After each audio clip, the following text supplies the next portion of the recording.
So, good morning, welcome everyone here in the room and also online as we are streaming this event, and maybe you're watching this afterwards. So it doesn't matter, what really matters is that we are here all together. It's a kind of celebration because we are at the final event in this Euro-Emotur project. As you know, there's a title that is very self-explanatory, the journey towards digitalisation. It's a journey. So we started this journey 3 years ago. We keep traveling and we will keep traveling. So thinking digital, because yeah, we know we have many challenges ahead of us. We have the green transition, we have the digital transition, we have the resilience. We have to work all together to accomplish those challenges. So tourism through neuromarketing and emotions. At the end, this is a sector, this is an industry, as you know, of people working with people. It's about emotions. It's about to really understand emotions and how we behave and how we work all together to keep working and accomplishing all our goals. So thank you to all the participants. We have 100 SMEs from different countries all around Europe. We have 84 service providers. We have our 6 partners. So remember, this is co-funded. So it means that each single partner has been working very, very hard, co-funding and getting together all the commitment of their own organizations to achieve the final goals. We have the support of EISMEA, the European Innovation Council, and Small and Medium Enterprises Executive Agency. So it's also very important to have the European support, and we really appreciate that. And besides all the partners working together, I will like to especially thank the university, the support from the university, from all the institutional team, of course, our rector, and every single people in our organization supporting this project. And I want to thank Turismo Gran Canaria, who is organizing this event. Welcome to Gran Canaria. So we are, as you know, #1 European region in terms of tourism overnight, the Canary Islands. So we can say that Gran Canaria is the capital of the European tourism. And today we are here celebrating that event as well. And we want to thank the entire team working on this, especially Eduardo Reyes, but the entire team for organizing this final conference. And of course, Pablo Linares, who I will introduce later on. And besides that demo, I want to remember there is a demo lab. So basically we will show you, because you know, neuromarketing, it's kind of confusing sometimes to get to know what we are talking about. So we have the opportunity to see that live, hands-on, in the demo lab that is outside. So take advantage of that while we have the coffee break and also afterwards. So we also have some virtual reality exhibitions with one of our service providers, Torpes Nauta, and the Gran Canaria tourism team, showing their resources and all the developments they've been working for to show you today. And this is an opportunity for networking. It's for finding new possibilities and also for keep working together. So regarding housekeeping, a few heads up. So we have this opening now, and then right afterwards we're going to explain the project a little bit, all the main highlights, the main let's say take-home notes that we can get out of this project. And then we will have also one member of the advisory board having an online presentation. After that, we have the real key players of this project, the SMEs and the service providers. They will have the floor, so explaining to us some of their personal experience. After that, we will have an award for those some of those excellence performance that we have identified. We also have a word from the agency, from the EISMEA project officer from Brussels. We will go through the coffee break, and then in the second part, after the coffee break, we will be envisioning the future.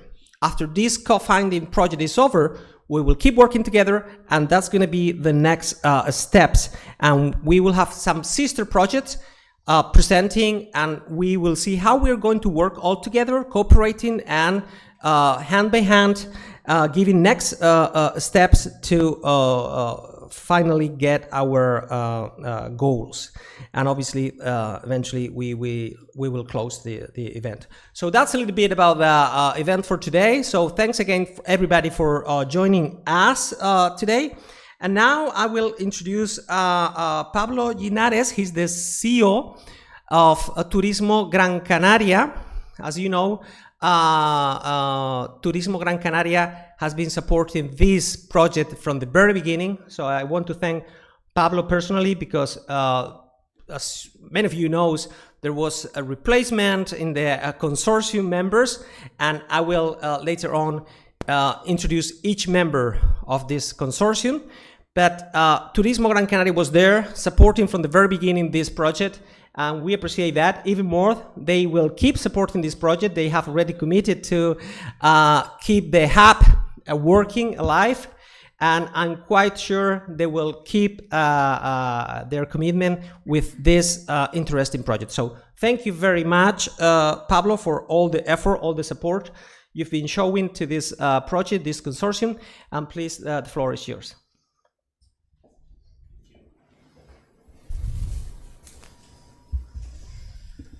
Well, good morning, everyone. Just a few words. I want to be very short. Thank you, first of all, to Sergio and on all his team for having this idea to do this consortium and thinking on Gran Canaria, on Gran Canaria Tourist Board, to achieve this project with all the partners.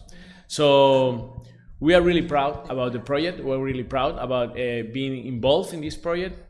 This project is finishing with this event, with this final event, and we're very proud to host at home. So welcome everyone to Gran Canaria, and welcome everyone to our home here in the south of the island. We have been very involved from several years with the Universidad de Las Palmas de Gran Canaria, with Las Palmas University and the TIDES.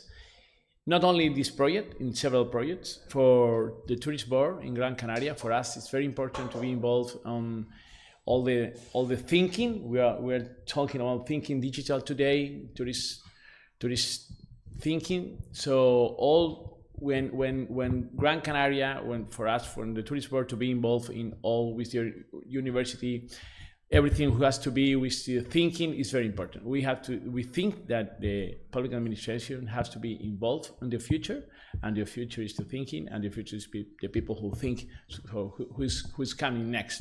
So that's the reason that we are involved in this project, in other projects with Las Palmas University. Well, we are leaders today in this Euro-Emotur and University of Las Palmas Antilles project, and I want to welcome to Gran Canaria.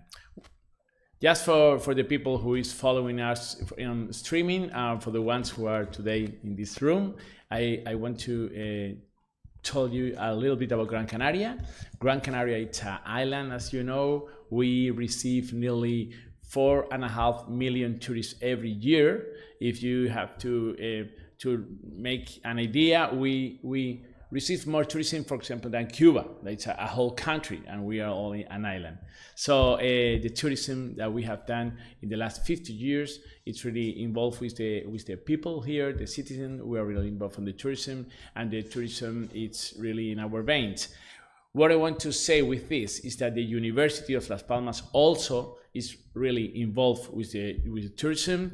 That's the reason that the tourism in the University of Las Palmas is in the Shanghai score, is in one of the best in the 100 Shanghai score. So we feel that the tourism is something important because we have been living with tourism for the last 50 years, and 70% of our economy depends on the tourism. So that's very important that you know that that's one of the reasons that we're involved on this project.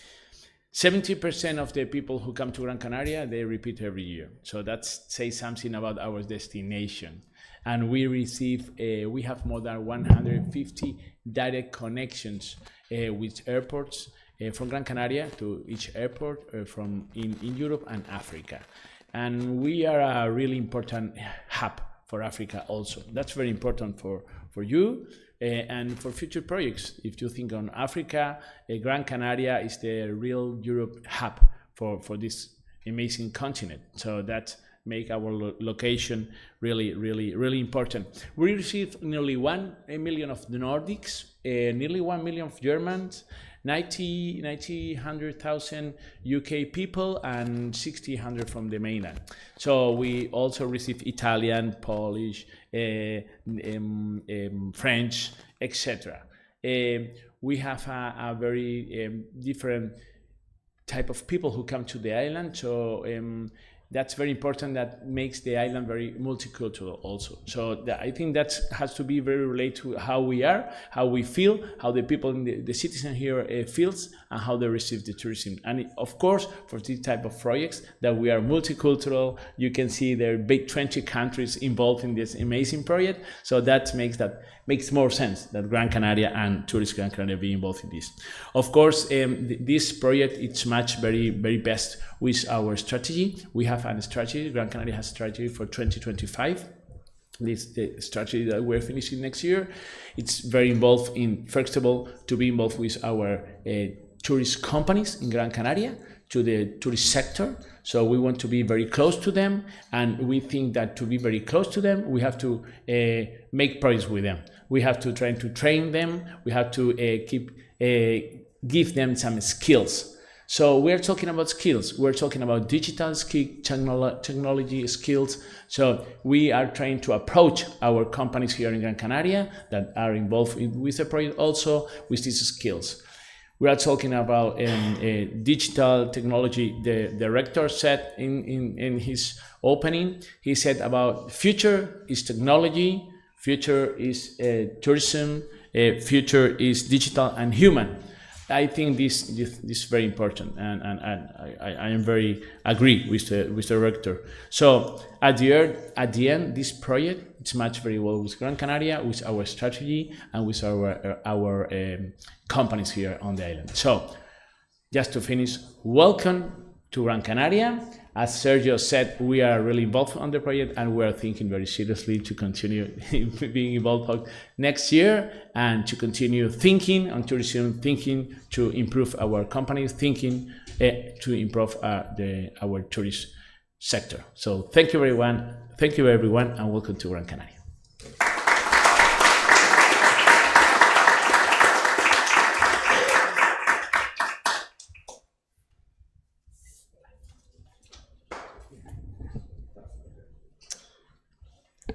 Thank you, Pablo. Thank you for your kind words and for your commitment with the project. So next, we are going to present a little bit about the project because we are here to celebrate the milestones, the achievements, and then we are about to close, to finish, and to get to let's say a base camp. Because it's not the end of the project, it's a base camp where we feel comfortable, where we feel we rest a little bit, and we charge our batteries to keep going to the next base camp, because there is no summit. It's a never-ending project. So that's the idea. And in this journey, obviously, we started many years ago. And I'm going to show you some slides related our project to understand what we've done and where we are aiming to achieve in this journey towards digitalization. So,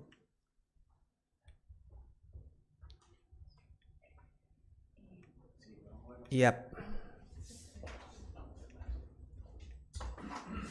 Okay. So it was conceived as an opportunity, and still is. It's a game-changing model. It's about changing the mindset. That was the main original idea, how to change the mindset of our industry and to work on that in order to finally get the goal. And of course, to connect the SMEs, the service providers, and the entire ecosystem, European tourism ecosystem, to finally work together. So neuromarketing was a theme, a key topic, because we believe that in order to really understand the consumer behavior and the consumer experience, that is something we are always talking about and discussing, we really have to know and understand that 90% of those decisions that are made and that are not conscious.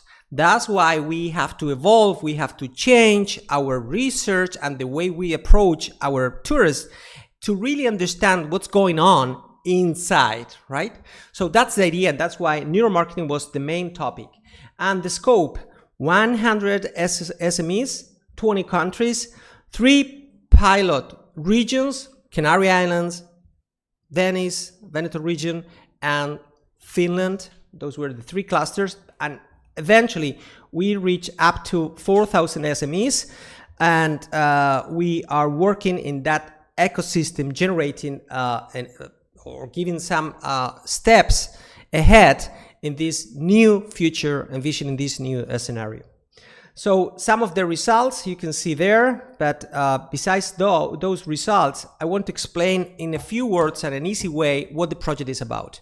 So the project was, first we started selecting 100 SMEs and eventually 84 service providers. So we have already the players, the ecosystem, and we have 3 labs. In Finland, we have Hagahelia. In Italy, in Veneto region, we have CISET, Ca' Foscari University, and here we have the University of Las Palmas, so 3 labs. And then we have 2 incredible network associations. We have Nextour, that is a destination, Sustainable Destinations Association of the European destinations, and we have ETOA, that is related to the, it's a European Association of tourism companies. And we have a DMO, we have Turismo Gran Canaria, to work together to achieve those goals. So we selected and we created a team to work together. Then we conducted a diagnosis. So first step in the journey is to know where you are, right? So a diagnosis to really understand the situation of the different SMEs, to start to play the game.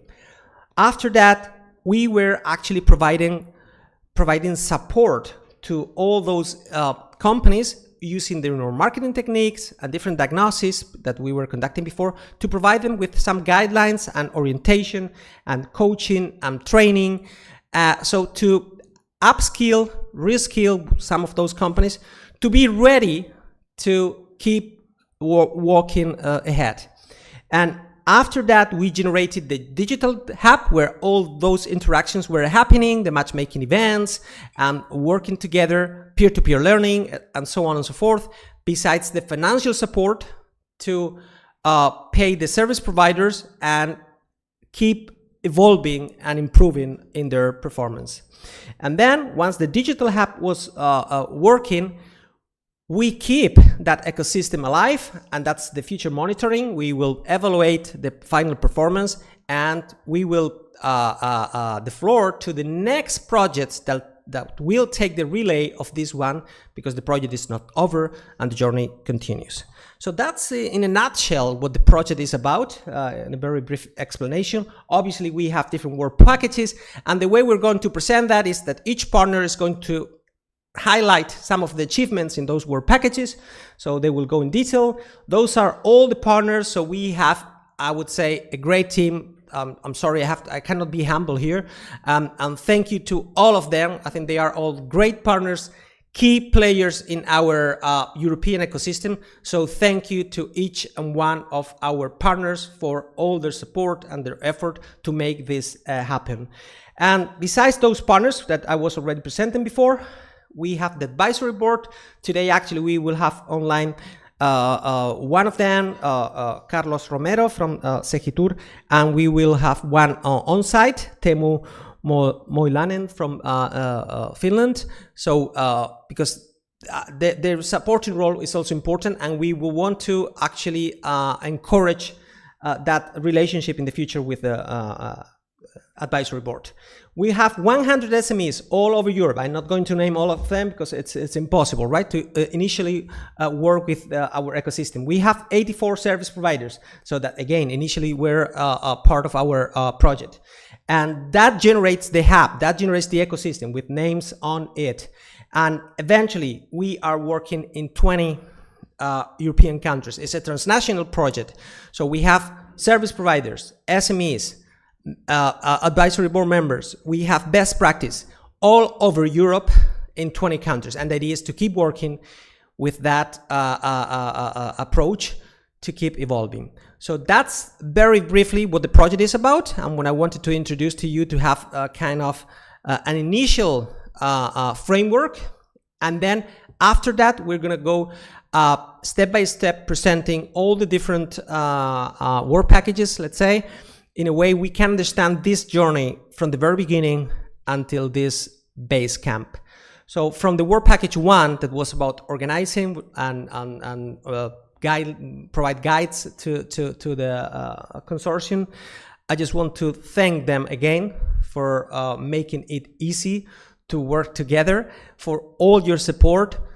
It has been a learning process. It has been a lot of work, but I think it was totally worth the effort, and just thank you for that. And we have a very powerful, I think, consortium to keep working together. So thank you very much. And now I'll give the floor to, let's say, the first step, and that's in our lingo will be work package, right? That is the selection of the SMEs.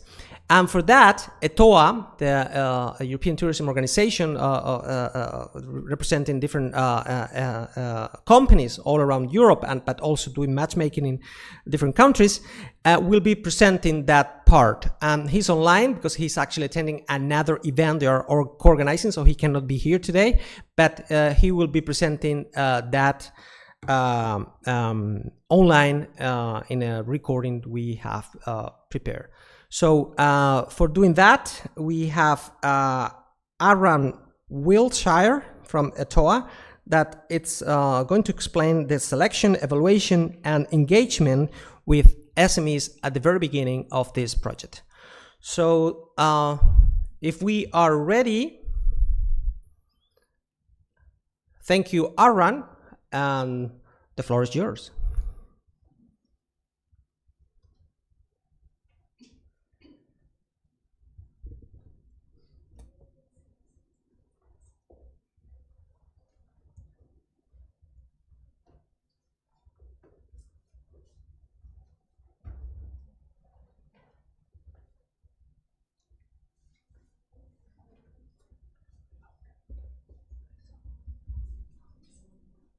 Or program in person, but I thought hello everybody, this is Aaron Wiltshire from E2A, the European Tourism Association. I'm really sorry that I can't join this closing session of the Euro-Emotur program in person, but I thought I would submit just a brief video roundup to add to the consortium's roundup of the program from our perspective. So E2A is a trade association based in Brussels and London, representing the inbound tourism industry to Europe, kind of mainly connecting with SMEs in the supply chain and their development with long-haul inbound tourism markets, particularly North America and Asia.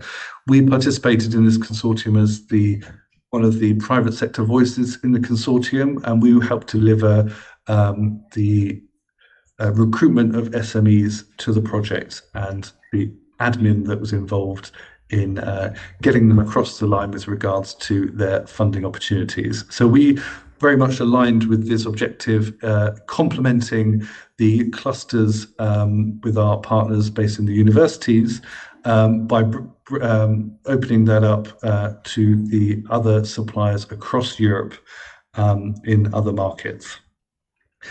So we did that very much along the lines of how we would recruit new members to our association, or when we recruit people to our networking events. And this really as an opportunity that reflects the demands of the people within our network, as well as those who we work with outside our direct membership year in and year out. We really recognise the SME businesses across Europe as the major driver of inbound European tourism. So again, that's why we align so well as a kind of private, public-private node between those parties to the benefit of this project. Because we really want to promote a better operating environment and a more sustainable industry. So the objectives of the Euro-Emotur program and our own association's objectives really did align. So if you have any questions about ETOA, or you're interested in what we are in our network, do visit etoa.org. With regard to the legacy and future demand for similar projects, we're really happy that we've managed to kind of bring together such an interesting geographical spread for this program. I think we could have done better. I think I've covered that in the more technical conversations that we've had within the consortium. The opportunities that were offered by this program were really exciting, and I think applicable to SMEs across member states. So I think a future opportunity with this would be really for us to ever improve our reach into different markets, and maybe that's via a more diverse set of partners, or really honing the messaging that we can get out there. It would be great if we could really help broaden the reach to the different types of businesses. For this program, we were working with local operators and accommodation providers, as of course the European tourism industry represents a much longer, wider supply chain than just those business types. And I think particularly for the types of enhancements that were included in this program, there were definitely a lot of other interested parties who would have gladly engaged with these opportunities. So that's obviously promise for future similar programs as well. We are here, as I said, to help develop Europe's SME supply chain. So taking together those two previous points about the really broad opportunity in the geographical spread of member states, as well as the breadth of businesses in there, I think there's a lot of promise for successful similar programs in this. And then I guess I've referred to the public-private partnership. I think that's another really positive element of this. And then adding to that, perhaps the academic element that we've seen with regards to the studies undertaken here. I think there's a lot to learn between the non-SME businesses, as well as all the way down to the micro enterprises, in terms of the learning and the sharing of best practice. We've been touching upon distribution in part for this project, so it's really working out how really to nurture the best opportunities for businesses to find their end consumer, and there's such a diverse plethora of opportunities across that for us to explore further. So added to the breadth of opportunity, there's a lot of content, a lot of meat that we can pursue for future similar projects. Similarly, I mean, we've looked at neuromarketing and the impact that we can have on adapting and developing online spaces for SMEs.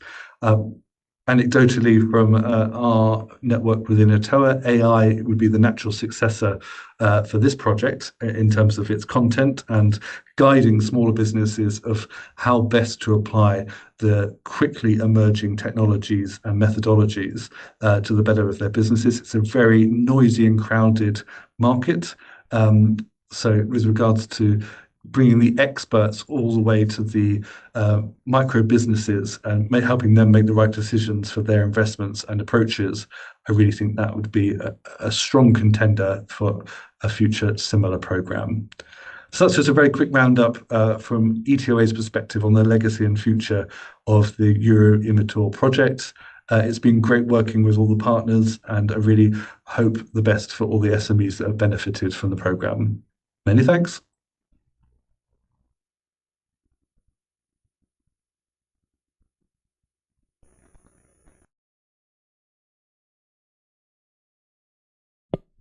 Thank you, Aaron. Yep, that was a quick and a very interesting review about that first step, the how to select those 100 SMEs. We got several applications. Eventually, only 100. SMEs got the award. Eventually, we did the same with the service providers. So 84 of them were in, and that generated the ecosystem.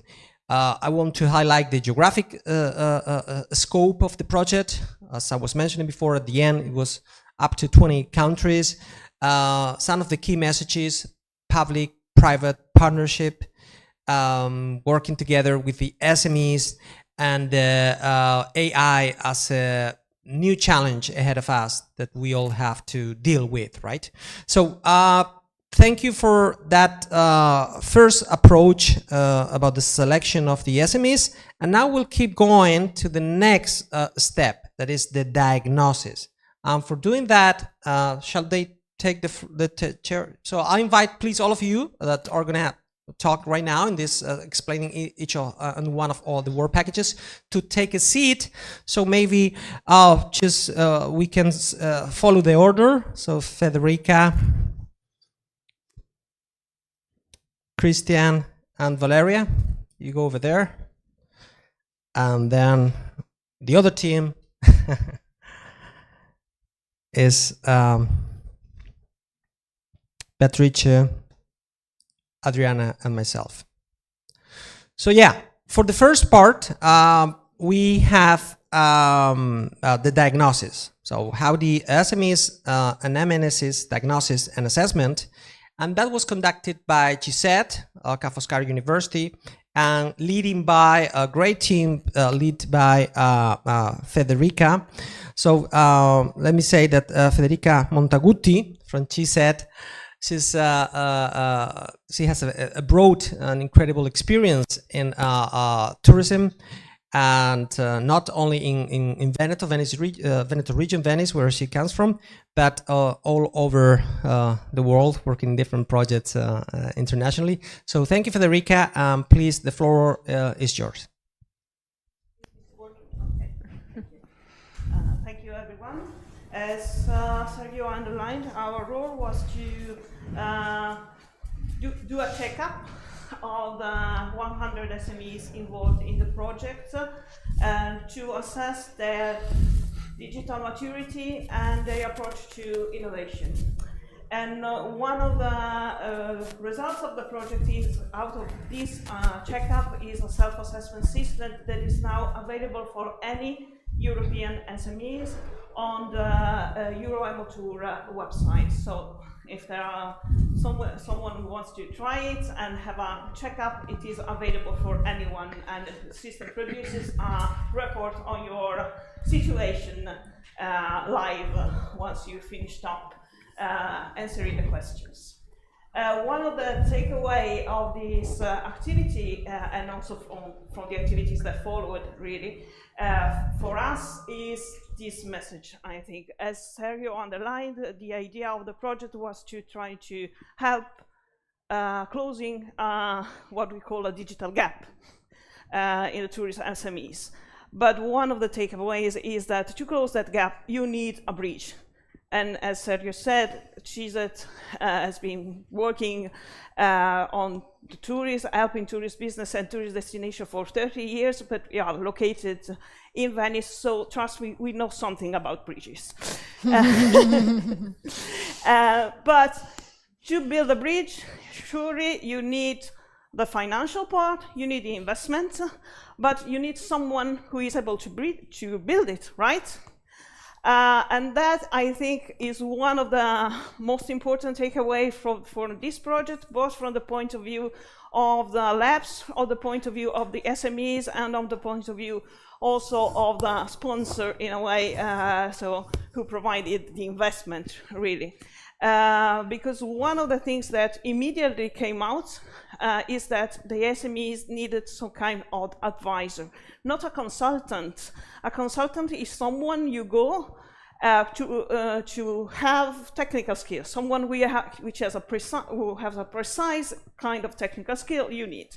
An advisor is someone who see things in a more larger way, wider way, and can help you, support you to know which kind of technical skills you need, really.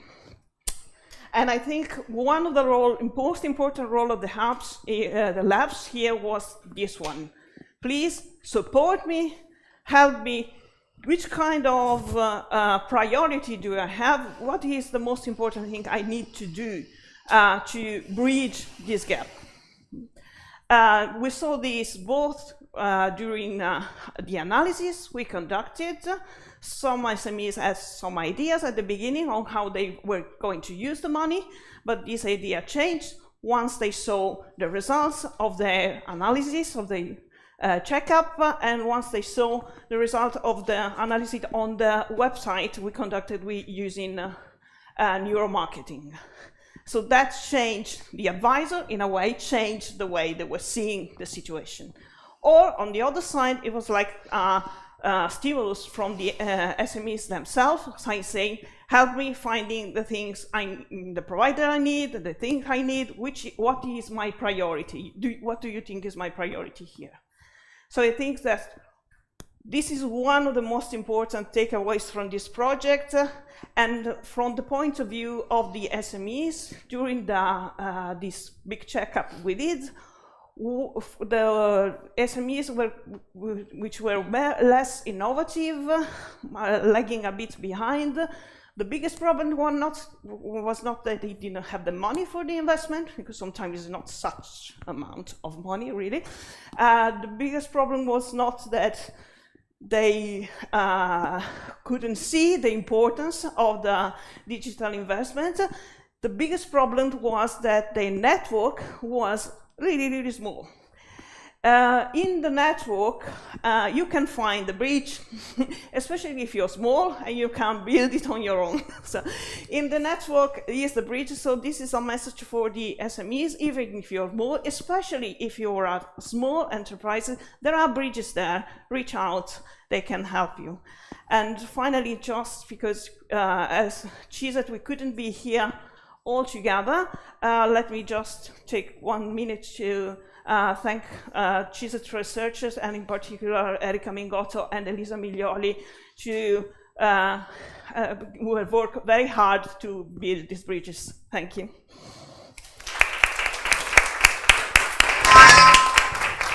Thank you, Federica, for the great presentation and explaining to us how the diagnosis was.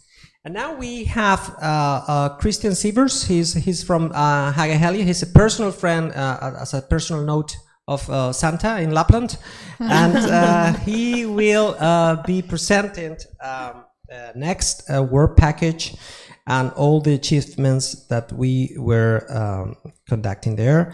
And it's the preliminary assistant to SMEs on neuromarketing and digital innovation. So thank you, Christian. The floor is yours. Thank you. And good morning on my behalf as well. Thanks. It's a pleasure to be in Gran Canaria again.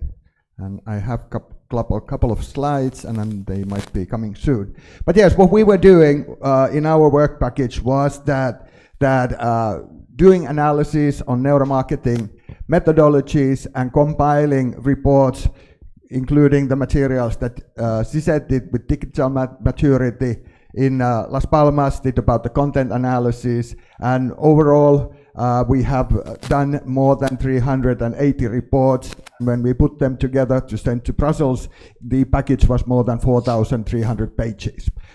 So we have done a lot of work, but the quantity is not the issue.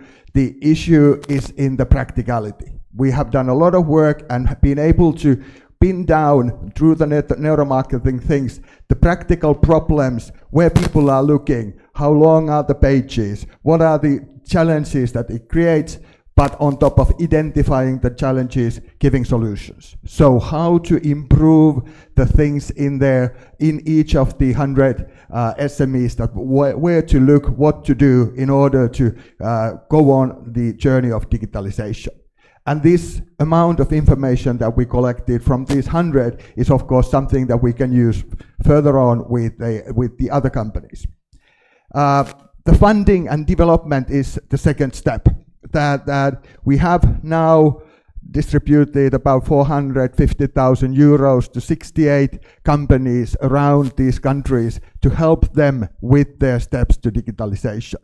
These are just examples of some companies that been there, and you might know that Finland is the happiest country on earth, and I've realized that one of the reasons might be that so many Finns come to Gran Canaria each year, so that people were thinking, because it's not the weather, it might be the Santa Claus, of course, one of the reasons.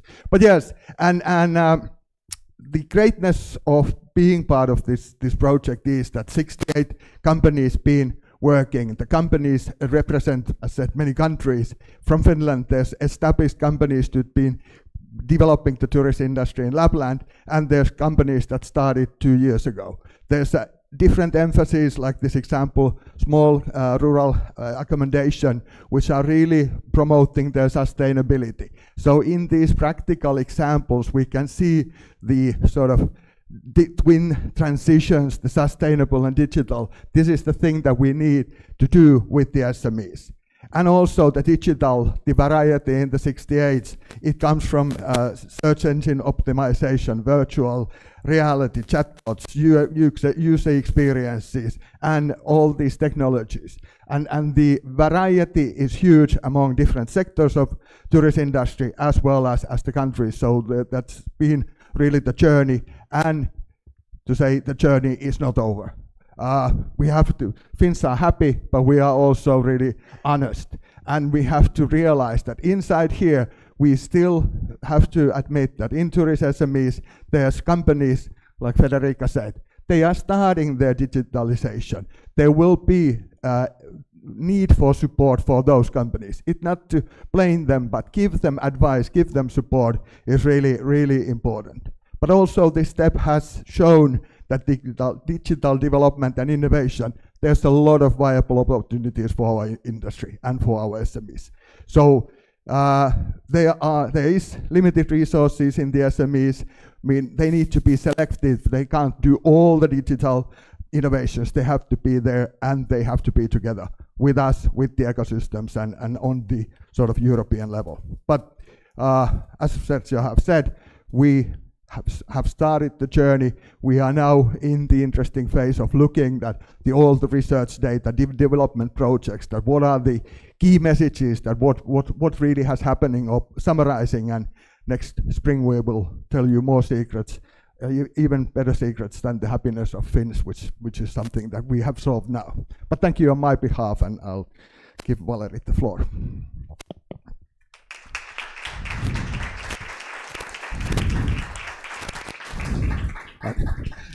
Thank you, Christian, for this great presentation. So we have already the selection of the SMEs.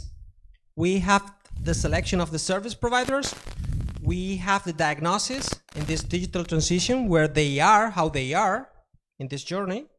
We apply this innovative neuromarketing analysis to provide deeper insights to help those SMEs, and to provide some financial support to implement those improvements. And all of that lead to a hub where things happen. And into that hub, you find SMEs, you find the labs, you find the service providers, you find some additional support. And to explain that, it's Valeria Cabra. So after going to Venice, Veneto, and Finland, we come back to Gran Canaria. So Valeria Cabras is the coordinator of this project in the technical part. And she will be explaining the next work package, that is the digital hub. So thank you, Valeria, and please, the floor is yours. Thank you so much, everyone, for being here today. So as mentioned by Sergio, I will be explaining the work package 5. So basically this was led by the ULPGC University, and yes. So basically in the hub we have 4 stakeholders. The first one, the SMEs, so important, the service providers as well, the tourism labs, and the regional clusters. The regional clusters and the tourism labs acted like the connectors between SMEs and service providers so that the SMEs could improve their digitalization. So as mentioned by Sergio before, the SMEs played an important role during all the project, but especially on the hub. It was designed based on their needs. At the end, we had 100 SMEs that were accepted on the project, and all of these SMEs were included on the hub. For the service providers, the situation was similar. We received more than 100 applications for service providers, and at the end, 84 were accepted, and those were included on the hub as well. So at the end, the hub counts with almost 190 participants, counting our 3 labs. And not only that, but also some European projects that has also an account, like a participant.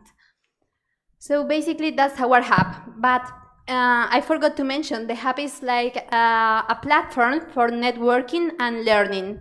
So the networking was the part that I have already explained, and then we have the learning part. We have integrated on the hub our training pills and our webinars that I will explain later, but it's also included on the hub the best practices. That is a part in which you can find information of the best practices of digitalization of tourism SMEs. And then we have the self-assessment tool that is already integrated and it's available on this Euro-Emotur hub. So this hub, this work package had some objectives. I will briefly mention the 3 principal ones, the 3 key ones. It aimed to guarantee the sustainability of the project beyond the European funding. It aimed also to improve the SMEs skills and competencies, but of course it also wanted to foster the SMEs digital transitions. So the training program, it's available right now. We have 9 pills and we have 7 webinars that are available. The key topics are related to neuromarketing, to recommendations to create a very innovative or more efficient digital content. And those were basically the topics. So regarding the KPIs of this package, I would like to highlight the scope. At the beginning of this project, we were only 5 countries because we were only 6 partners. And then we find SMEs and we find service providers. And at the end, we reached 25 countries across Europe in the EISMEA area, and also 3 of them outside of that area. So just to mention some key aspects, we identified 32 different typologies of stakeholders in this hub. And then regarding the training program that is available, so far we have reached 411 visualizations on the YouTube channel, and I hope it will keep growing. So just let me finish with what's next with this hub. So this hub should continue running.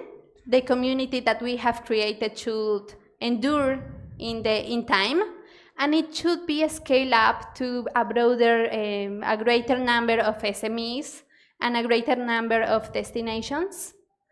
Then it's a key part of the Euro-Emotur legacy, so it should keep running. And the community that we have already created should connect with other European initiatives, especially if they are related with the tourism sector industry or the digitalization. So that is the end of the presentation. Thank you so much.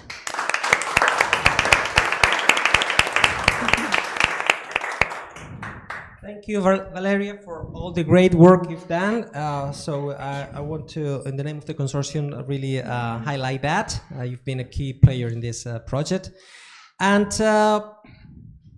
Before introducing the next work package, I would like to highlight a few topics.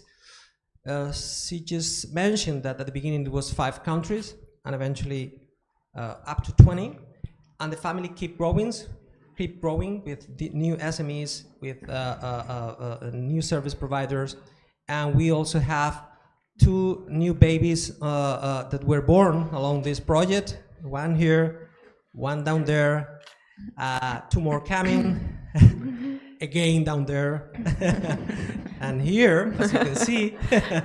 So the family keeps growing, and I want to highlight that in a way that we have new Euro-Emotur members that are going to join the hub, and especially want to thank Patricia, because all the work she's done in this project and in this conference, and especially considering that she's expecting very soon a new baby. So, and thank you. Now we jump to Beatrice. So now we have Turismo Gran Canaria was in charge in cooperation with Consulta Europa of this next work package, that is communication, dissemination, and reporting. And for explaining some of the initiatives and highlights on this work package, we have Patricia, I never said that properly, but Avagnina from Consulta Europa. So thank you, Patricia. Thank you very much. So nice to meet you. My name is Beatrice Avagnina, and I will be presenting you some key takeaways from what we call Work Package 6 on behalf of Turismo de Gran Canaria. So Work Package 6, you will see it's less technical, it's more transversal because it's dedicated to communication and dissemination. But in any case, it's still very important, because sometimes we focus very much on technical activities and we can do great things, but if they are not properly communicated to the audience, to the external public, then it's a lost opportunity. And also it's important because we have the European funding, so a public funding involved in the project. So it's also an obligation of any kind of project to reach out to stakeholders and implement a proper communication strategy. So Work Package 6 is led by Turismo de Gran Canaria, and all the other 5 partners have been involved actively in its activities. At the very beginning of the project, we defined a comprehensive dissemination strategy, which included the different methods and tools and approaches for communicating with the public. So today I'm just giving a few examples of what worked well for this project, and also what can be exploited somehow by other projects in the future, and also by our own partners in their own activities. So first of all, I think that the main, let's say, digital channels that we used to communicate and to attract stakeholders to our calls and activities have been indeed the website and the social media accounts. Here you see again the URL for the website. If you haven't checked it yet, please do that, and also follow our accounts. On the website you can really find very useful information, the assessment that Federica was mentioning, but also many other reports, deliverables, and more results will be published. Through the website, we were, I think, quite successful to reach out to external public, because throughout the 3 years of the project, we managed to achieve over 17,000 users checking and looking for information on the project. Similarly, social media channels worked very, very well. Only in this last year, 2024, we have managed to reach 16,000 impressions only via LinkedIn, Facebook, and Instagram. So we were quite happy how these channels worked. Other few tools and activities that we have been doing concerned press releases and newsletters. You have all this information published on the website as well. events were also crucial to promote the project and the activities. So we did organize events like this one today. We also ensured the attendance to third-party events in order to raise awareness about our project. We did also specific efforts and dedicated efforts to the launch of the calls for SMEs and service providers for specialized and targeted recruitment. We had a webpage, a dedicated promotion on social media, and also a dedicated webinar for the launch of these calls. And finally, we wanted also to have a special focus on the digital hub that Valeria has just presented. Here, Work Package 6 built a sort of promotional strategy to raise awareness and attract visitors to the digital hub behind our SMEs and service providers. So, as Valeria said, you have this private space for the matchmaking and the networking part, because you need to sign up to the hub, and then you have the public space with all interesting resources. So you have the training, the webinars, and indeed the best practices. So what we have done was to promote the collection of best practices from SMEs, tourism SMEs, and service providers, and a selection of those are published on the hub. So you can check them there directly, along with several publications. And I would like to mention a recent one, which is the Manual for Tourism SMEs and Destinations, which has just been published and disseminated. So there you can find tips, practical tips, resources coming from the learnings and the experience of the project, and also from the interaction with other sister projects, so other European funded projects which we have collaborated with within this year. A few figures that we wanted to highlight. So overall, in less than 1 year, the hub has reached over 3,000 visits on its pages. We did have a webinar, a launch webinar with more than 50 participants live, 4 mailing campaigns specifically targeting SMEs in order to attract them and use the hub. We also ran a quite extensive SEM campaign through Google and Meta Ads. And finally, we also used extensively social media to promote the hub, and this included a different strategy, including countdowns, video testimonies, and reels. And very, very recently, we're gonna start publishing some reels also with our SMEs and with our service providers. So this will be live in the next few months on our social media if you want to get inspired and also to take stock of the results of the project. So that's it from Work Package 6. Thank you very much.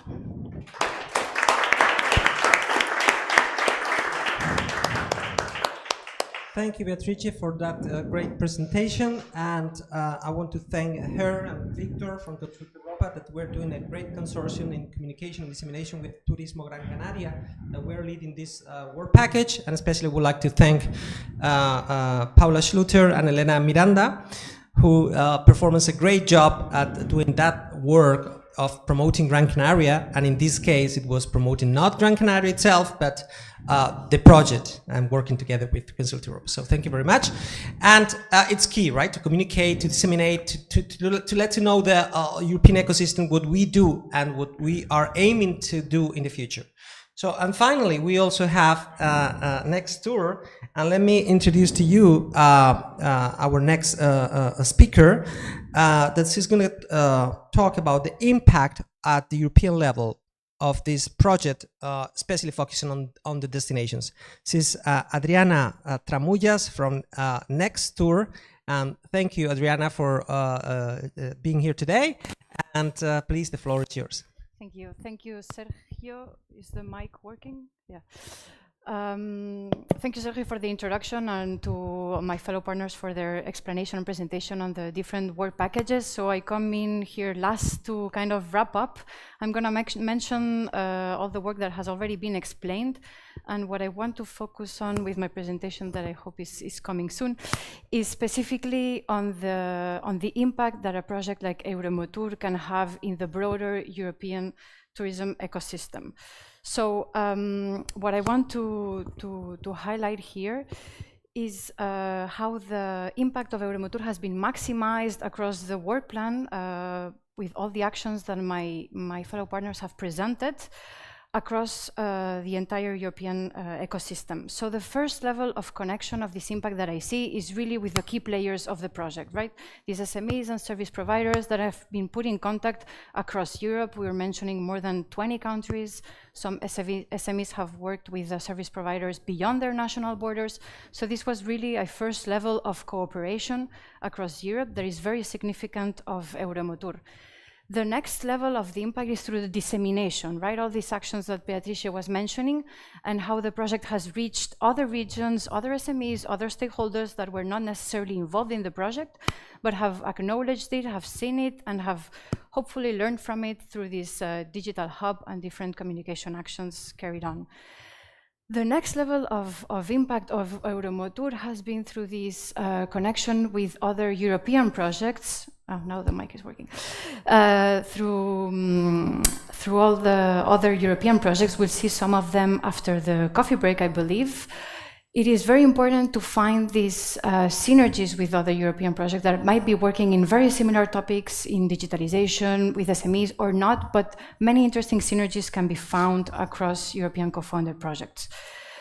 And finally, the last level of impact that we see with Euro-Emotur is through its legacy, right? And I don't want to give you any spoiler on that because Sergio will be explaining it further. But it is very important that the legacy of the project has a lasting impact, that the hub has a continuity, that it lives on beyond the timeline of the European funding, so to say. So really what I wanted to showcase is that Euro-Emotur is an excellent case of a project with a very wide geographical reach in Europe and engaging a very wide variety of stakeholders that really enhances this very important topic of European cooperation. So congrats to Euro-Emotur, congrats to all the work done by all the partners, because it is thanks to them that its impact has been maximized across the continent. Thank you, everyone.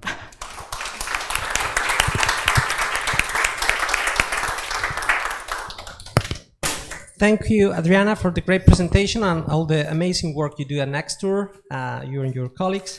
That network of European sustainable destinations, so representing all those destinations. And before jumping to the next step, they asked me to have a family picture of all the speakers, so a quick picture. So if you don't mind, please come all together, the speakers, to the central stage, and let's take a picture. Quick one. So let's keep the.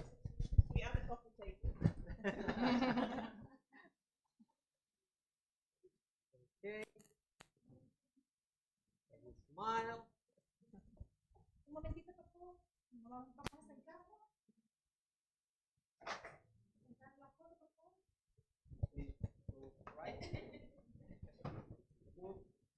Over here.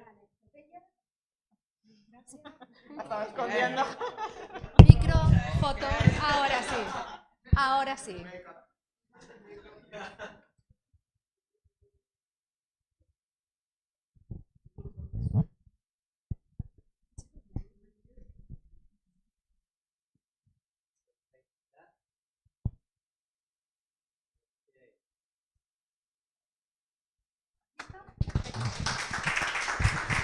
So thank you for the explanation of the project and to highlight. It's so difficult to explain in 30 minutes all the work they've done, that it's almost impossible. But at least I hope we can communicate and get an idea what the project was about and some of the achievements of that project. And now we will have online. We have one of the members of that advisory board, as you can see there. So our it's not only member of the advisory board. He's also a good friend and of Gran Canaria, I would say. And he's also a believer in the digitalization. So for that short explanation, we have Carlos Romero. He's the Director of Tourism Research, Development and Innovation at Segitur, that, as you know, it's the national Spanish entity, let's say, in charge of the digital tourism. So thank you, Carlos, for your support, for your time. I know you are now, I think, in Peru. Is he or around? I don't know. He's traveling. I don't know, but he has been traveling a lot. So thank you for finding the time to be here. Please, the floor is yours. Dear friends and colleagues, good morning. I would have very much liked to be able to be there with you in person today at the Canary Islands, but it was not possible. Agendas are on fire in these last weeks of the year. I'm sorry, but anyway, it is a pleasure to participate today. You know, at least online in this final conference on the European project Euro-emotur, talking during the morning around the topics of neuromarketing, emotions, and tourism.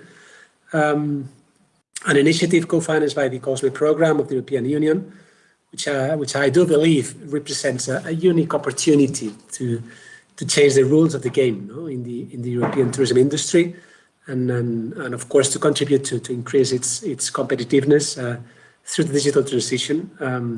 We are, Sergio and I, believers of the how powerful could be the digital transition in this sector.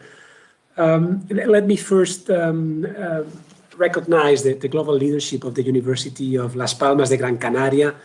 I have very good friends there, and through TIDES in the field of tourism research and applied knowledge.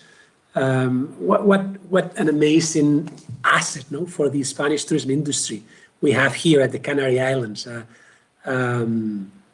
We should help you, Sergio, from the central administration to give more visibility to all what you are doing there. And I want to also recognize, of course, the important roles played by the outstanding partners of these Emotur partners. I have been listening to the interventions of Nextur, TSET, and the rest of the partners, ETOA, and Haga Elia. Well done. As it has been already mentioned, the main objective of Euro-Emotur is to promote the adoption of digitalization innovation by tourism SMEs through transnational cooperation and capacity development. This has led to the generation of a digital innovation ecosystem, and at the end of the day, a hub to promote and improve competitiveness in the market, in the tourism market through digitalization. As a member of the advisory board of this project, and I thank you again, Sergio, for inviting me 2 years ago, I think, on behalf of Segitur and the Ministry of Industry and Tourism of Spain. It has been a pleasure, a real pleasure and honor to be part of this challenging initiative on the frontier of tourism knowledge. I do believe that this is really the first time we have been involved as Segitur in a project based on neuromarketing techniques, and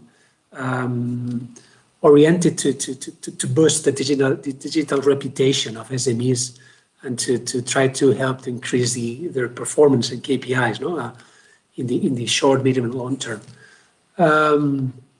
As you already know, tourism has been one of the pioneer industries in the adoption of digital systems and IT solutions, both for information management and to facilitate interaction with our clients, the tourists, the visitors.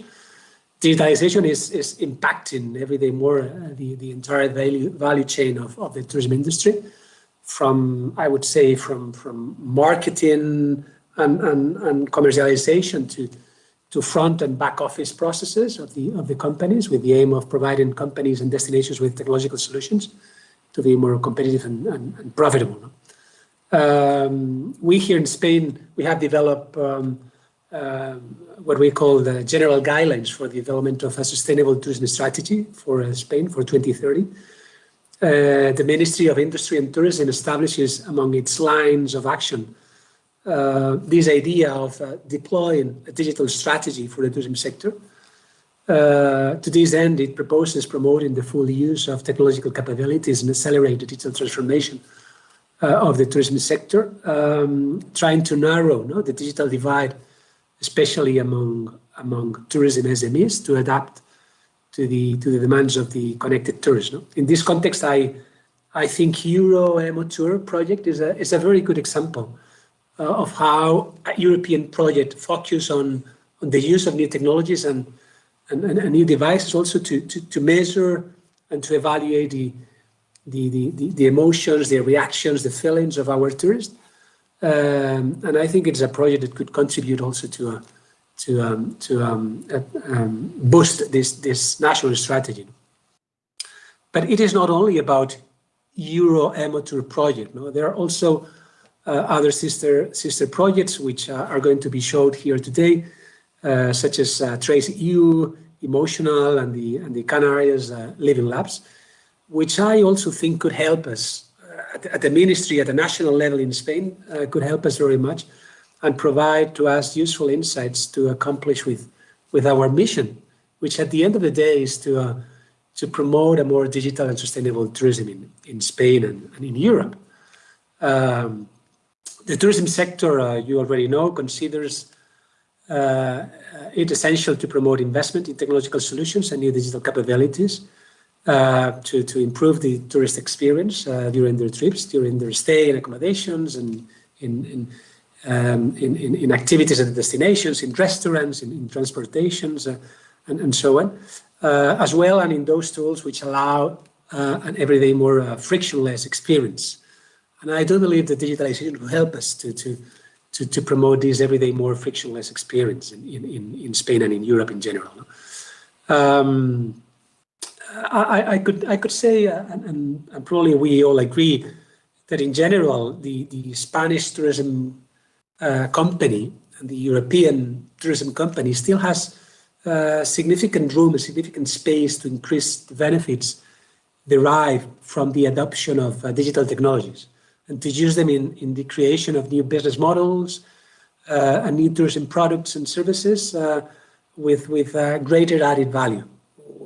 We have to compete on added value, not anymore on just on price, and the gap is still huge.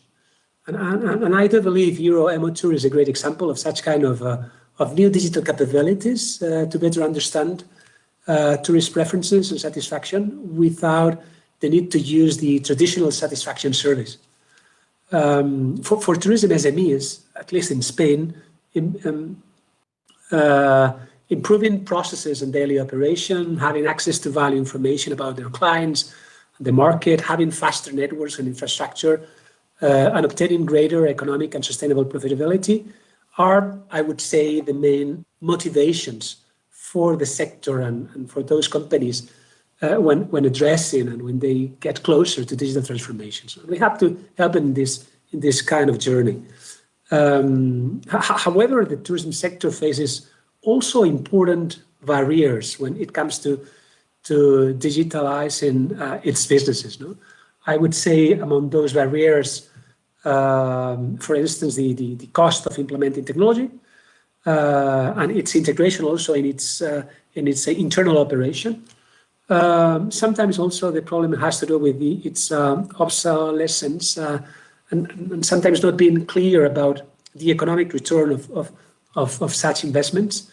Sometimes the problem is the lack of economic and personal resources, and sometimes also is the lack of a specific training of the human team in new technologies.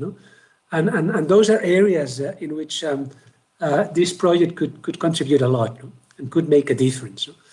On the other hand, if we look not only to SMEs and companies, but if we look at destinations, considering the management of tourism destinations, the complexity of communicating and interacting digitally and in real time with the tourists and with their visitors. I think this could cause also some difficulties. No, we still have we could say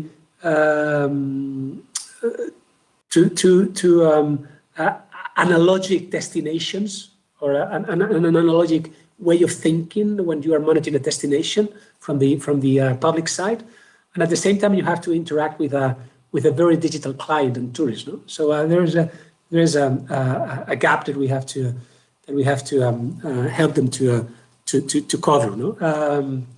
To conclude, I would mention some milestones of the Emotur project. I would highlight some of the issues that have been already mentioned. No? Firstly, the diagnosis of digitalization, which has been carried out, and the creation of a self-diagnosis tool. We found this tool and this approach very, very useful from the national perspective. For the Ministry of Industry and Tourism in Spain, it is very relevant to have right now available a self-diagnosis tool of this kind.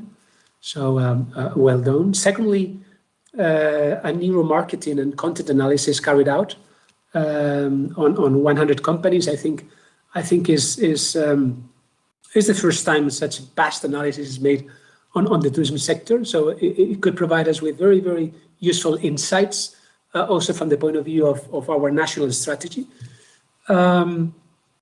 Thirdly, the creation of an ecosystem. Sergio mentioned already this ecosystem that spans more than 20 countries, including the development of supporting programs such as training, coaching, best practices, and the support of matchmaking events with service providers to help implement improvements. And additionally, the financial support that has been provided to facilitate this implementation. And finally, I would like to congratulate again the promoters, the partners of the project for their ability, the ability they have had to provide continuity to the hub that has been created through the Spain Living Lab project. I could say that today we can state that this 2-year thrilling journey was worth it. At least it was worth it to me and from the central administration to be involved. It was worth it, and I hope to continue being part of it, contributing to future successes. Thank you so much for letting me be part of it. Thank you. Thank you.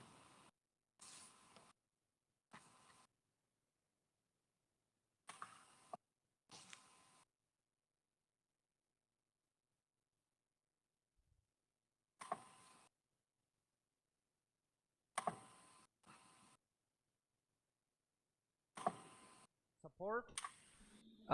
We know we can count on you. You can count on us, and I'm quite sure we'll be working together in this journey, as you were mentioning before. So honestly, thank you very much for your support and Segitur support. Thank you. And now, as we cannot take the picture after this session because that's also online, we will jump to the next one, and actually I would say it's the one that is more relevant, since it's the main characters of this project. The SMEs and the service providers. I mean, the ones that really do things in the tourism industry. We support, we accompany them, but they really do that every day, 24/7. And for having some of the testimonies, some of the first person insights about this project, we have a small representation. Obviously, we cannot have 100 SMEs all together at the same time, but we have a few of them. So we will start with the first SME, that is Fat Mast, and representing this SME is Alejandro Alonso, that actually even when they are part of this project, they also are part of other European projects. And actually, 2 weeks ago, we just met in Matera in Italy, and that shows that the transnational approach and the hub and the ecosystem is working, and we are generating that community. So we are very close together at the university here, but we just met in a very far location from here, let's say. So thank you, Alejandro. Please, the floor is yours. Thank you.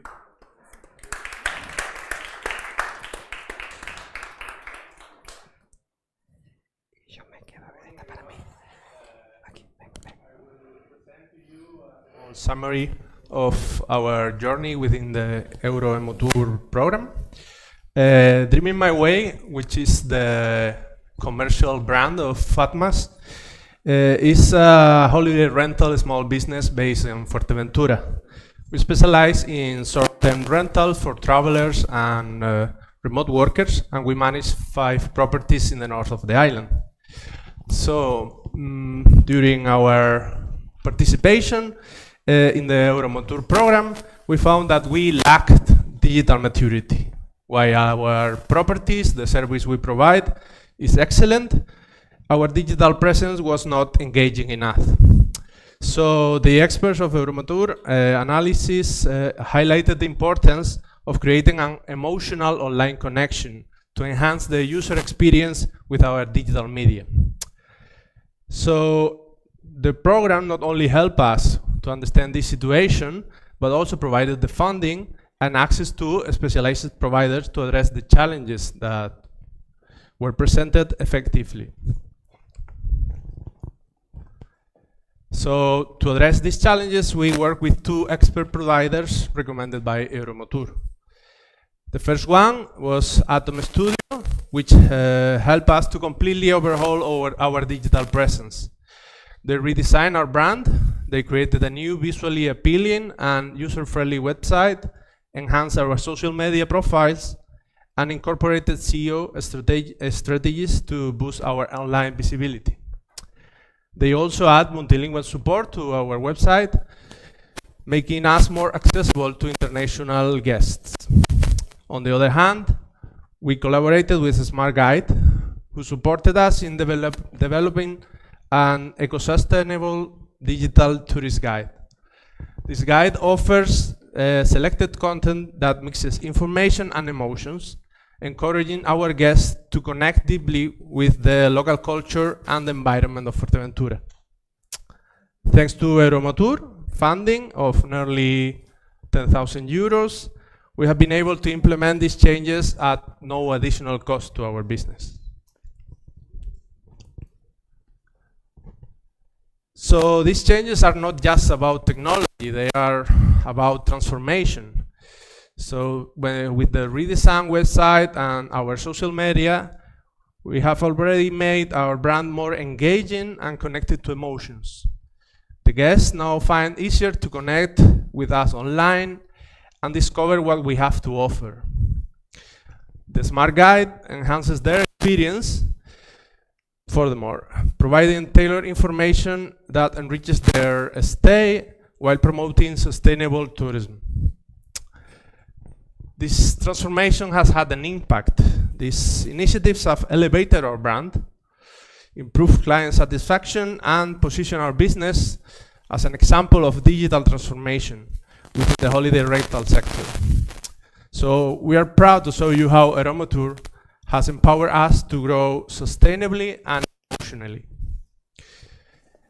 And as a real example of the transformation we have been talking about, we present you the rebranding of Dreaming My Way to Calmare. Calmare is now a minimalist identity focused on calm and simplicity, slow tourism, connection with the elements of nature in Fuerteventura. And that's all by my side. Thank you so much for listening.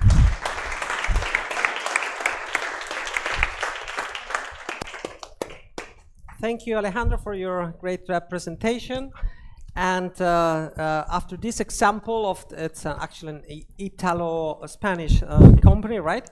So again, it's an example of transnational cooperation, and how they were working together with some service providers to improve and to keep evolving in their performance, and that was a great presentation. Thank you. And that was a micro, tiny SME, right? Now we go to another SME, but it's at a different scale.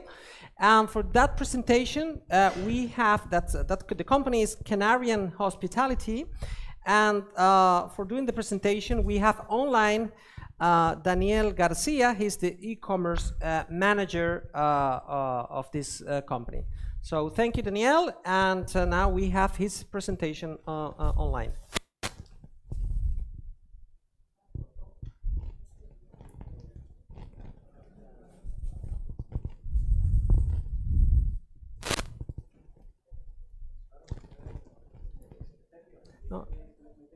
Oh, can you hear me, Daniel? I think you're muted. Yes. You're muted. Oh, And now, yeah, and now we can, yeah, now we can hear you. Great. Okay. All good. Thank you very much, Sergio, for the invitation to this event. Thank you to the other speakers. There's a lot of knowledge that they are sharing and we are getting. I have taken some ideas from the other speakers. I don't have a presentation, but as we are in the initial stage of our project with Euro-Emotur, but I want to explain what we have done and the steps we are having in as the pace to work. As Christian Sievers, I think, explained, he said there are like 3 stages in the digitalization process. I think we are in the initial level of the medium stage, but we know that there's a lot of work to do in order to get more benefits from the digitalization process. As Valeria explained as well, you are making some clusters. We have taking as a provider from the Euro-Emotur project, one of the members of this cluster in Canary Islands. We are a company in Canary Islands, and we have taken, we have chosen Atlantis Technology, which is the technology company from an airline company. So we think we are getting benefits and synergies from the airline industry knowledge passing to the hotel industry as we are. I think this is a very good opportunity to get benefits. We are going to make an analysis of the user experience in the website of one of our own brands, Mind Hotels, and we are right now starting the operative stage of this process. I cannot tell you the benefits yet, but I'm sure in the next event we are going to be able to explain some KPIs and data of the benefits.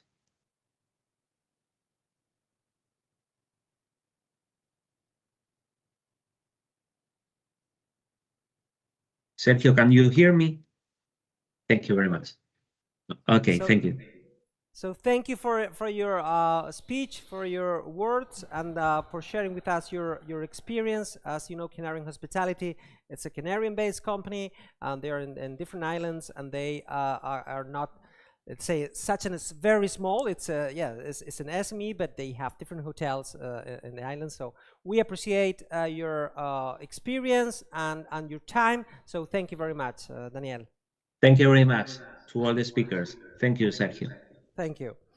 And now we keep going, and after 2 SMEs, we have the other side of the coin, and we have one service provider to share also their experience.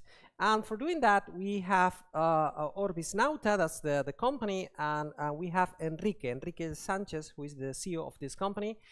And he's, I would say, as a personal note, he's an example of some of the talent that we have in the Canary Islands, and that sometimes we don't realize how many valuable and talented people we have here in the Canary Islands and in our tourism sector. So thank you. Enrique, please, the floor is yours. Thank you very much, Sergio. Let's see if this starts working. I wanted to start thanking all the Euro-Emotur team and all the parties involved for inviting me here and for allowing me to be a service provider for this project.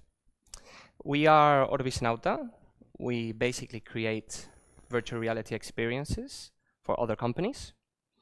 We work in a wide range of sectors with a wide range of clients from the energy sector, industrial, healthcare, education, research, and of course, tourism. We help companies digitalize their processes and their communication strategies, their marketing strategies, their training, and their processes overall. And we're here to speak about 3 different works we did for 3 different SMEs due to the Euro-Emotur project. I'd like to start with TL Travel. It's an incoming services agency that represents tour operators and tourists, and it's also a bed bank at an international scale. And what we did for this SME is we created the virtual reality experiences that transports individuals to different locations in the Canary Islands. From the legendary dunes of Maspalomas to Papagayo in Lanzarote, El Charco Verde, or also the immortal beach of Cofete in Fuerteventura. With this content, they will be able to travel to international expos and congresses and transport the potential clients to locations in the Canary Islands through immersive experiences. We've digitalized part of their sales processes. The second SME we worked with is named Hacienda La Recompensa. Hacienda La Recompensa, it's a location in the north of Gran Canaria. It's a banana plantation that has been refurbished into a tourist attraction. They promote and speak about the importance and the culture of the banana fruit in the Canary Islands. And what we did for them is we captured the work that banana plantation workers do daily and the process the banana goes through from its first day to its last day. With this content, they'll be able to, it'll be one more reason to visit Hacienda La Recompensa, and this virtual reality experiences will become a tourist attractions, so tourists can experience at first hand the process of the banana cultivation and also interact virtually with local banana plantation workers. We've digitalized their process of their with the way they promote their location. These are some pictures of the filming. And last but not least, it's Isla Bonita, which is an association of local traditional rural housing in the island of La Palma.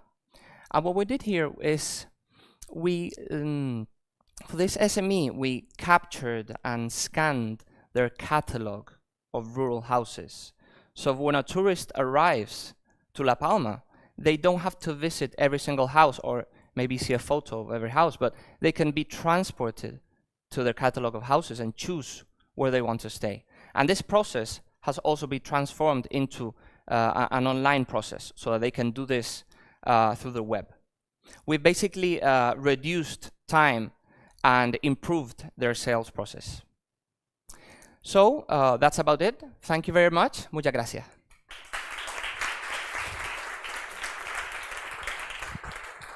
Thank you very much, Enrique. He will be also at the demo lab, afterwards at the coffee break and then after lunch. So you can see some actually on real time, some of those experiences.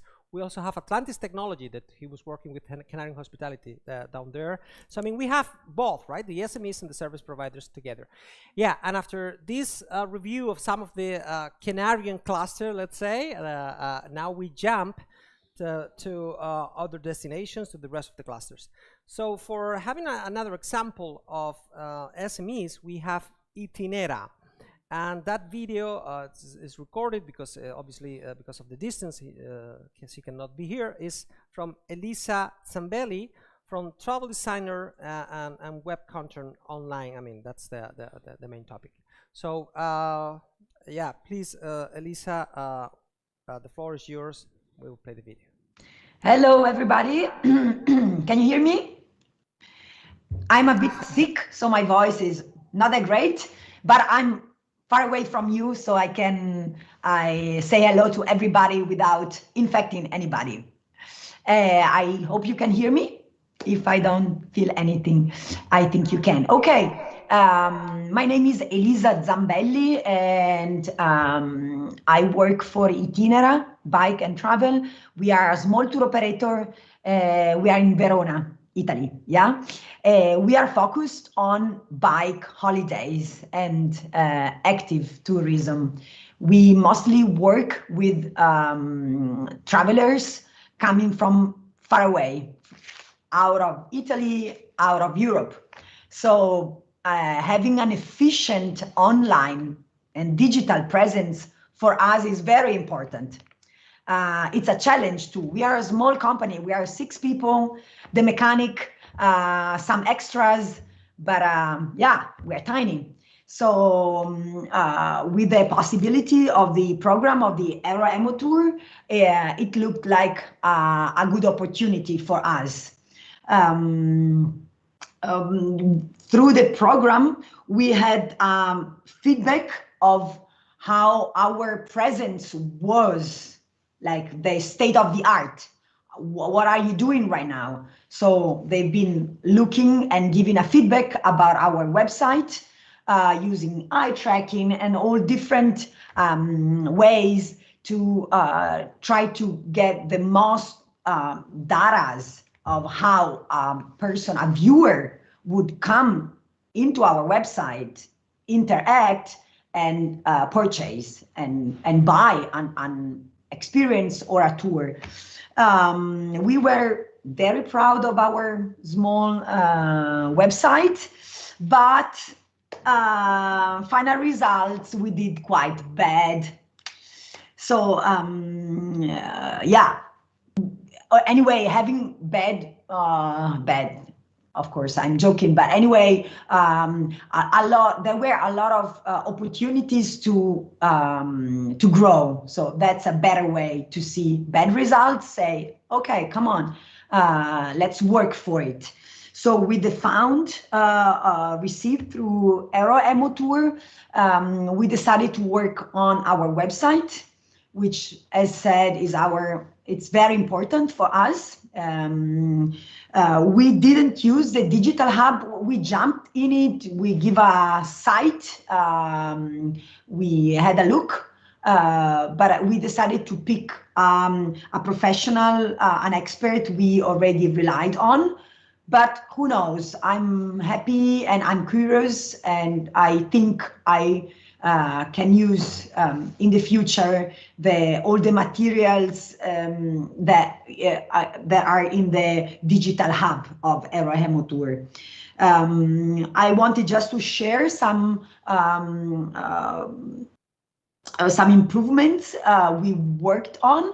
Actually, our new website will be online next week. So we are really in the middle of it all. So some improvements, anyway, like number one, we are looking for a quicker website. That's very important for being online. We needed also to have a more coherent presence. So fonts and colors needed to have more sense one with the other. So that's what we are working on. We are working to have more call to action. Of course, there were also easy actions we could do, like Euro-Emotur. In the report we had, hey, the bottom bar is written too small. Okay, that's easy, let's cut it up, yeah. Or we had the pre-header, that's too small for mobile use, let's cut it up, okay, no problem. So some challenges were easier, some others not as much. For example, to sell our packages, we use different widgets. We use different booking systems because day tours and multi-day tours and bike rentals and other partners we work with, they all use different systems. So Euro-Emotur report told us, hey, come on, let's have a coherent image of this all. Of course, for what is doable. So we are trying also with our expert, with our web developer, to get into the colors at every button and to try to have more consistent appearance in what we can work on. That's every tiny bit is important to give a unique flavor of a website. Something more I wanted to tell, for example, another part of the report was the TMI effect, too much information. So that's also, you need to find the middle way. You want to give all the information to the traveler because the traveler, the client, needs to have all the information to buy a package that's maybe not 10 euros, that's maybe something more, but giving too much information, that's also a problem, okay? Because maybe the traveler will never read it all. So we are also working on that, shortening up the texts or finding how to organize the content. For example, they were saying just to give more confidence in a person coming from far away, add a small label of the payment method you accept on the bottom page of your website. Okay, never thought about it. So a lot of little improvements, bigger and smaller. And since also narrow marketing was one of the focus of Euro-Emotur, we were talking about discounts. That's also something you offer to your clients for possible different reasons. And they were saying, hey, give it a stronger part, give it a stronger effect, use more levers. For example, the urgency, the scarcity, put it in a place, the discount label in a place where it can be seen faster, quicker, clearer. So that was just a small list of some of the actions we are now working on. Some others, for example, chatbot for answers. We were thinking about it and we said, hey, we do prefer to stay personal for now. We try to be quick in answers, and sometimes we are not the quickest, but we do our best. But we are not ready yet, for example, to use that tool, which was something that we were thinking about. So through Euro-Emotur, we were also thinking about possibilities that maybe will not take place right now, but in the next future. So still a long way for this digital maturity that was asked in the end, but yeah, step by step, we are happy to be part now of the Euro-Emotur family, let's say like that, and to grow digitally together. Thank you.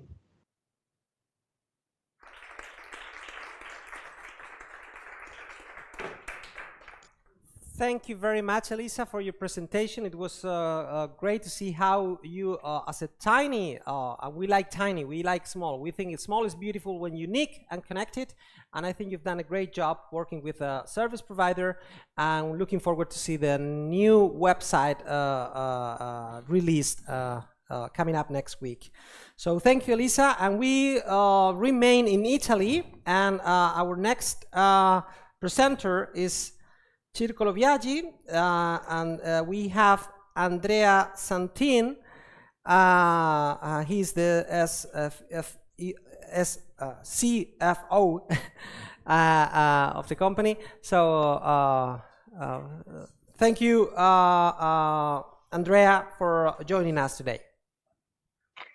Thank you to you all, and good morning, and thanks for the opportunity to explain our experience in Euro-Emotur project.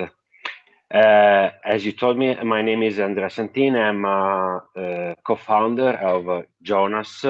Circolo Viaggi is the name of the company, but the brand is Jonas. An Italian tour operator that from 1988 organized active and outdoor holidays for Italian people, customers, through over all Italy and Europe. Let me share with you a little presentation that I do with my, I think it's possible.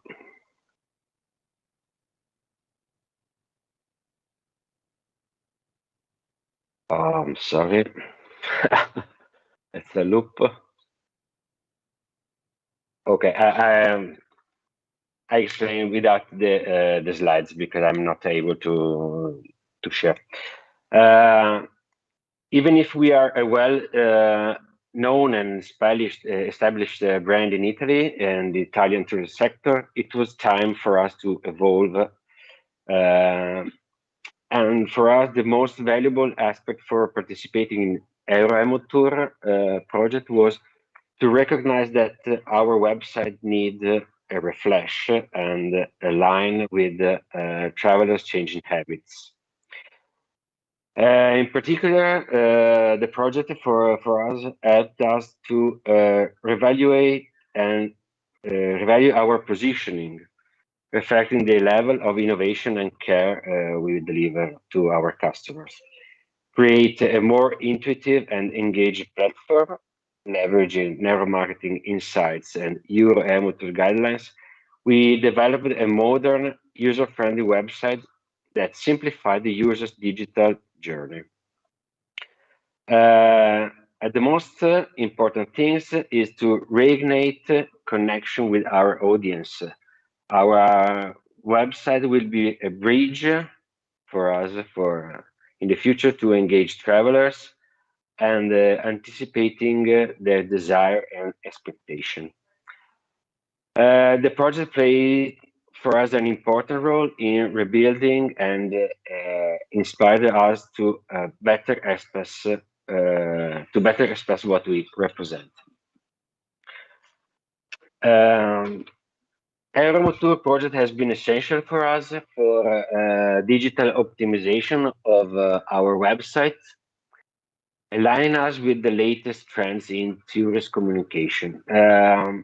Thanks to the analysis conducted by Euro-Emotur, we implemented several innovations that improves the user experience and the communication after of our website. Just for some example, but it has been a long work for us to change our website, and we improved the usability and personalization, integrating advanced search features and personalization tools like vacation suggestions and so on to follow our user needs. Then we focused on visual and emotional optimization. Following the provided guidelines, we redesigned our own page, incorporating elements like slides and adding clear and different call to actions.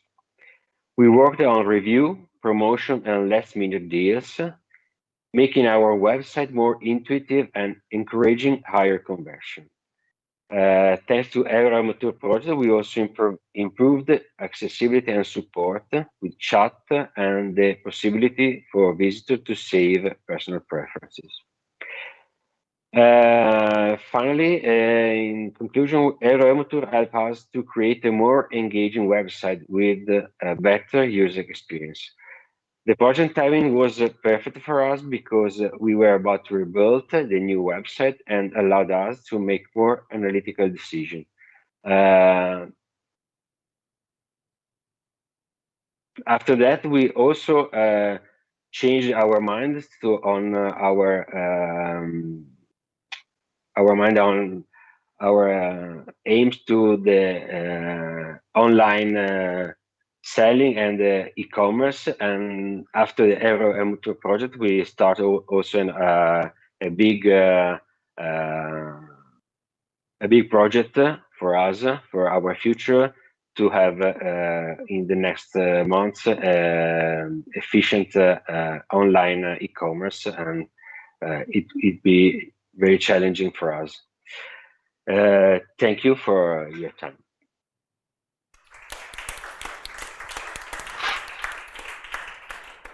Thank you, Andrea, for letting us know a little bit about the projects and the improvements you've been developing. You know, sometimes when we have many presentations one after another, it's kind of very demanding from the point of attention, right? Because we are here and you're online. But we really appreciate that, and we know that those small changes are very relevant for the SMEs. So that's why we wanted them to present, even when I know it's hard to listen to, you know, many presentations one after another. But those improvements really count for improving their engagement, and at the end of the day, improving their KPIs and their performance. So thank you for sharing with us that presentation. And now we jump to Finland, and we also wanted to have some, representative from Finland out of those 100 SMEs that started our project. And for doing that, we have Hanna Kallioniemi from Northern Luxury Consulting. And thank you very much, Hanna, and for accompanying us today. Please, the floor is yours. Okay, super. Thank you so much. Hi, everybody. My name is Hanna, and hopefully I will be able to share my presentation as well. Let's see. Should be here. And sorry for, do you see my presentation right now? I can't see you anymore, so I hope yes, it's okay. Yes, we can see that. Super. Yeah, fantastic. Thank you. So my name is Hanna Kallioniemi. I'm from Finland. I live here in Espoo, and we had just some snow. I was supposed to be in Gran Canarias today, so unfortunately I couldn't make it. I would like to thank Euro-Emotur for starters, becoming the key sponsor of my new startup called Dandelier AI. This was not supposed to be the projects that I'm actually going to be going forward with this funding. It was supposed to be totally something different from the last autumn. And I ended up kind of thinking that how can I multiply myself first for my own agency business, but then it turned out that it's actually having an opportunity for also a SaaS model, so software as a service. And I ended up developing an AI-based marketing and sales automation tool for small travel and hospitality companies. And I would like to thank Elisa for bringing up the one of the biggest challenges in the business, where everybody's using different booking systems and none of them are actually integrating in the back end. And at least right now with Dandelier AI, we are trying to actually help the little hotels, DMCs, visit organization, and travel organization or associations to actually handle the quoting process of all of these. So just very briefly about the functionalities, and I'll get back to the funding later. So we are right now integrating a lot of the different PMSs in the back, the company's own PMS, but also the multi-supplier PMSs, so that the companies can actually automate their quoting process for groups. And so this is meant for B2B customers, so selling, for instance, to groups or to for instance, company travelers who are just having a one-day meeting at the premises. And a lot of us in the hotels and elsewhere, we are spending a lot of time in a manual creation of the quote and finding the prices, finding the availabilities. And with this tool, that will be now automated. And then it actually is automating naturally the content creation and itineraries, which is the normal ChatGPT right now doing as well. But with the tool, it's actually not hallucinating because we have a very strict control of the AI content here. And in the end, it's going to be the CRM is going to be integrated as well. So a lot of that, for instance, now in the Euro-Emotur project, there has been a lot of discussion about how do you improve your digital kind of the whole package. And a lot of these small SMEs, they don't have their CRM in place. So we are trying to help them to get the retargeting and all the cool things that normally the bigger companies are doing. So the status of the project is right now that in June, August, the proof of concept was created, and that's already in my use. And right now we are in the middle of the MVP, so the minimum valuable product. And here it's how it's looking right now. So it's basically just a chatbot, but it's generating right now as a template of an offer, and including also some pictures. But what has happened here is that Euro-Emotur project, I got pretty much the maximum funding here.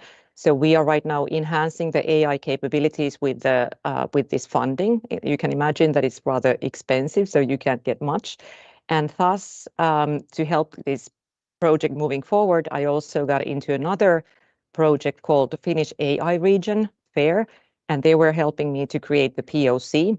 And also Microsoft for Startup program was helping me to create the Azure platform and also get some credits for OpenAI.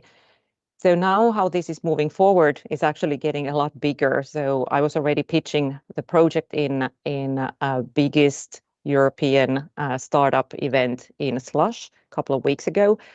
And now we are looking for already an angel investor, and we're trying to get some Business Finland funding over here.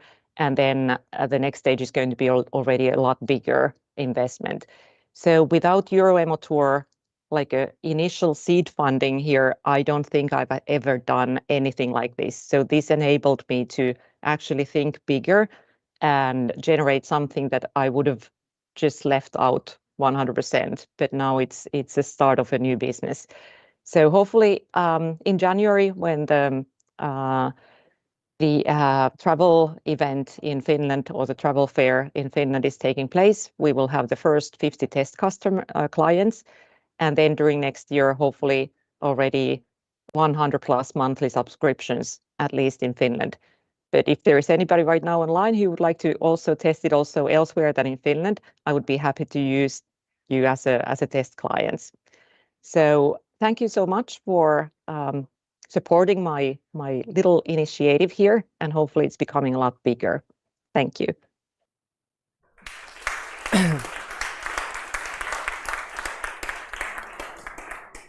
Thank you very much, Hannah. I think it was a great presentation and also a great opportunity to not only to travel from south to north. We were in Spain, no, Canary Islands, about down here in the Atlantic, to Italy, to up there to Finland, to the northern experience. So I think that's fantastic. We have SMEs and service providers from Lithuania, from Greece, from Portugal. I mean, different countries all around Europe. We cannot have them all here, but it was a great representation, and it was also a great transition to the second part that's going to be after the coffee break, related to AI, because they are already working on that key topic, and that was fantastic. So thank you very much, Hannah, and looking forward again to see the improvements once they develop them. All right, and now we are going to have, well, they asked me to have a family picture. It's only 3 of us here on site. Okay, let's have that picture quickly, and as a representation of the service providers and SMEs, with Alejandro and Enrique. And yeah, we done. Okay. And then right after that, after the picture, we are going to have a small, tiny recognition to some of the partners that have been, thank you for your help, that have been working on the project.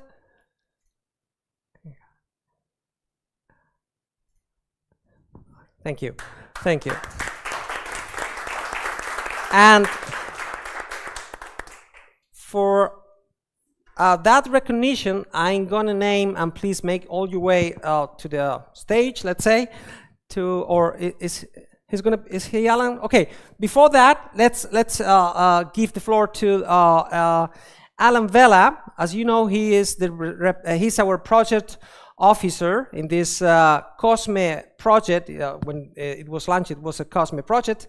He's from EISMEA, as you see, and he's been a key asset in this project, providing his guideline, his support, and helping us through this journey to make it happen. So thank you very much, Alan, for being online. I know how complicated those days are in Brussels for you, and how difficult it is to find a slot in your agenda. So we really appreciate that, and he's going to share with us some of the opportunities that the European Union offers related to European funding in different tourism initiatives. So thank you, Alan, very much. Please, the floor is yours.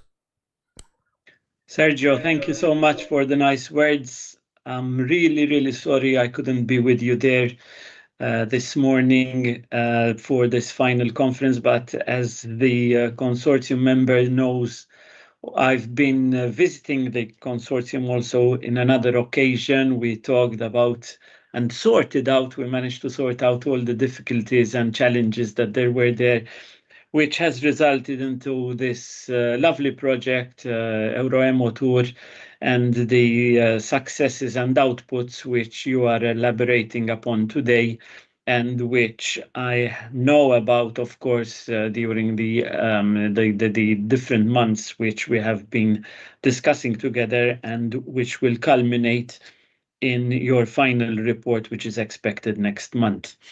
So I know the consortium, I know the issues, I know the project, of course, and I look forward to the final results now with the SMEs exercise in particular, which is always the most important exercise in these cases. From my point of view, once again, I'm sorry I couldn't be with you there, but it's a really hectic period right now for us in the agency, and it's the end of the year, so this makes matters a bit worse. But I'd like to touch upon two particular elements in my short presentation today. First of all, tourism for the EU. It's growing in importance once again. There's going to be a different DG, Directorate General now, dealing specifically with tourism and transport also. So there are certain opportunities.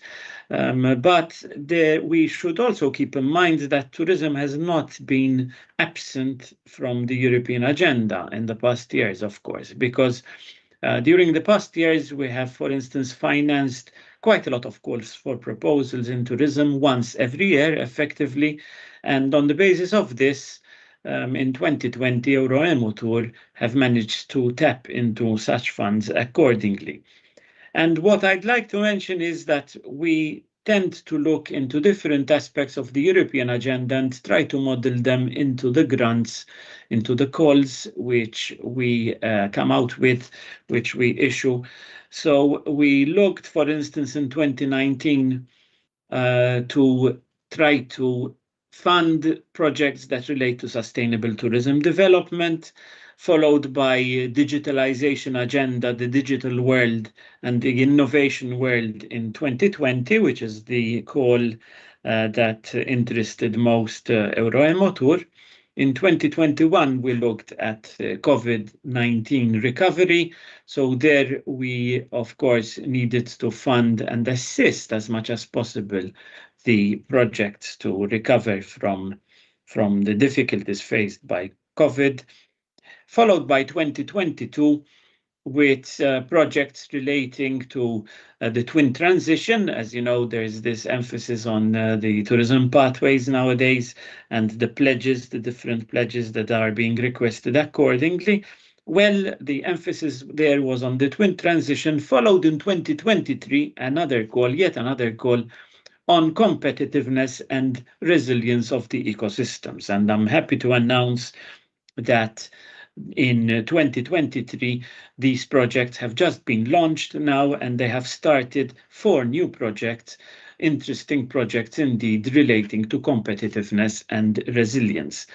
And my point really is that effectively these projects all together have resulted in 35 from 2019 till 2023, that is in 5 years, they have resulted in 35 different projects being financed specifically on tourism. So that means there were 35 consortia applying from all across Europe. One of these 35 is, of course, Euro-Emotur. 35 projects, give and take 56 million euros dedicated to tourism projects. Now, depending on your point of view, that can be a lot of money or it can be less money. A lot that more could be dedicated, depends on your point of view. But what I can tell you is that these 56 million have been well appreciated. They have gone to consortia that have been dealing specifically with SMEs, all of them, because as from 2019, the projects have been focused on facilitating the growth and the competitiveness of European SMEs, just like Euro-Emotur did, just like the SMEs present today, this morning, just like those that are not present, but that have benefited out of these funds too, because we dedicated what are known as financial support to third-party funds, also known as cascading grants, to these particular SMEs, for them to benefit and, most importantly, to grow. So 56 million euros, and 30 million out of those 56 have been allocated to more than 3,000 SMEs in the form of grants via these projects. So we have 3,000 SMEs and even more from across Europe that have benefited directly with funds allocated to such projects, specifically on trainings, on the digital agenda, on certifications, on travel for networking purposes. So there have been a lot of particular areas which have assisted the tourism SMEs in growth. And one of these areas is, of course, the trust given by this project, by Euro-Emotur, neuromarketing techniques, for instance. And I look forward to the final reporting stage where Sergio and the team will send me a very detailed analysis, basically, of how the money was spent on all the different SMEs that have applied and have been successful. Just one final point from my side before passing back the floor to you, Sergio, is that I'd like to inform you that a new call is envisaged in 2025 now, a new call relating to supporting the sustainable competitiveness of tourism SMEs. There's a budget of nearly 7 million euros, and I'm mentioning this because stakeholders present today could potentially be interested in applying once again in areas relating to boosting innovation, resilience, sustainability, and quality along the tourism value chain. So thank you very much, Sergio, for allowing me this intervention today. Once again, my sincere apologies for not being there, but unfortunately, I need to choose a bit, and nowadays in this particular period, it's some priorities back at the office which are more important. But as I said before, I've met the consortium, we've dealt with the problems, and I think we've managed to resolve them quite well too. Thank you, Sergio.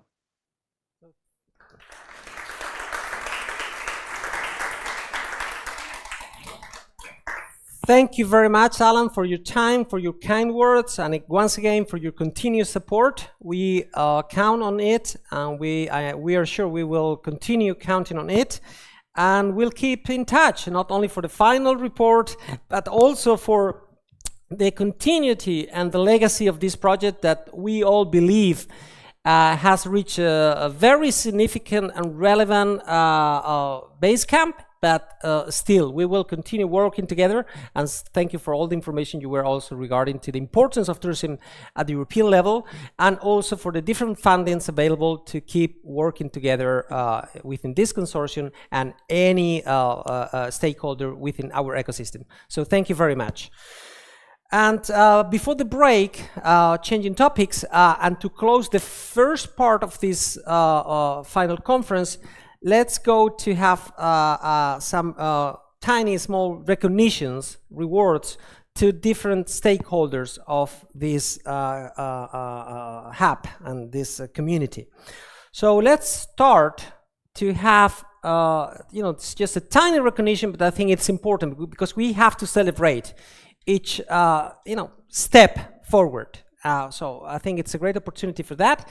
So let's have that tiny recognition. So when I name you, please, I ask you to make all your way to the central stage and just to have that tiny trophy, let's say. So the first one goes for Dreaming My Way. That's the company, right? And because of the best visual content creation. So my congratulations. So thank you very much. And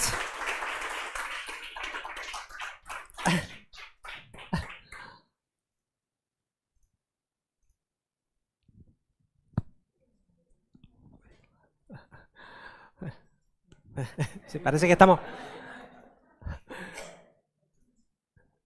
Gracias. Thank you. Thank you. The second one goes to Te Llevo Travel for innovation in technology use.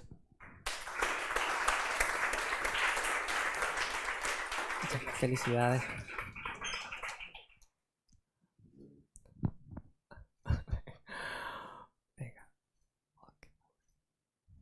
Thank you. So the next one goes to Viajes Canarias Rural for excellent in business management.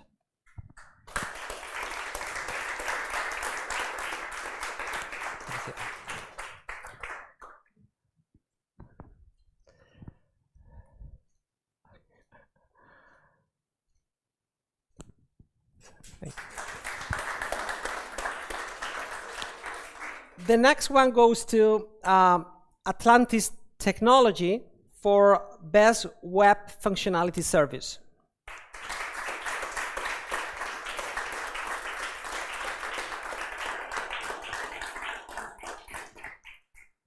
Gracias por venir.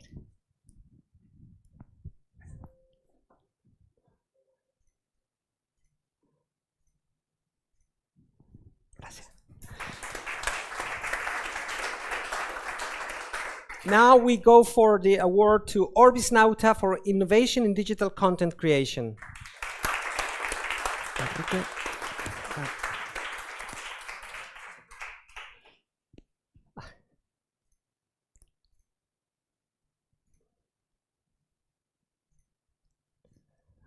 Thank you. And now we have Jampa for the best neuro web design, AI automated systems for tourism SMEs. And we have as a representative. Many thanks. I'm not from Jampa. She's representing Jampa. From the Jampa teams to Euro-Emotur partner. Oh, so thank you, Valeria. Thank you. Oh. And you might think that we are biased. Most of the awards were to the Canarian cluster. And that's right, but because they are here, right? We have many more, but obviously because they are not here, that's why we cannot handle those face-to-face. but let me just name them. We have Artenatur, we have Elizabeth Boutique Hotel, we have our Airca Hotels, we have Aloha Turia, we have Visit Meteora Travel, IT Excellence by Asolando, we have Kia Ora, we have Le Palm Camping, we have Haltia Lake Lodge, we have Valcon Loma, Two Coders Studio, 3D's Digital Agency, Atum Studio, Coding Delta, and La Roca Camp. So obviously they cannot be here, but they also have, you know, an outstanding performance in different fields. So we recognize that, and so thank you very much. They all will have also a badge, a digital badge, and besides the recognition. So thank you all, even when you're not here. That's obviously. And now we have a picture. All together, all the awarded SMEs and service providers, please come here to the stage. All together. Here. Okay.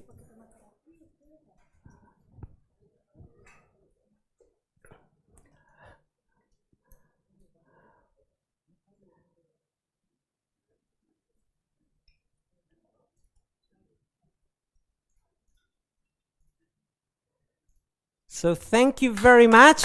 And now we have a coffee break, and we also have the opportunity to the demo lab to see one of those, some of those techniques and virtual reality, some of the travel to Gran Canaria and so on. So please take the opportunity to do so.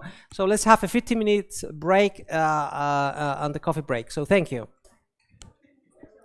Mire, Pablo.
3, 4, 5, 6, 7, 8, 9, 10.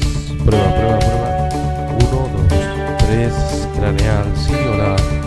4, 5, 6, 7, 8, 9, 10, 11, 12, 13, 14, 15, 16, 17, 18, 19, 20, 21, 22, 23, 24, 25, 26, 27, 28, 29, 30, 31, 32, 33, 34, 35, 36, 37, 38, 39, 40,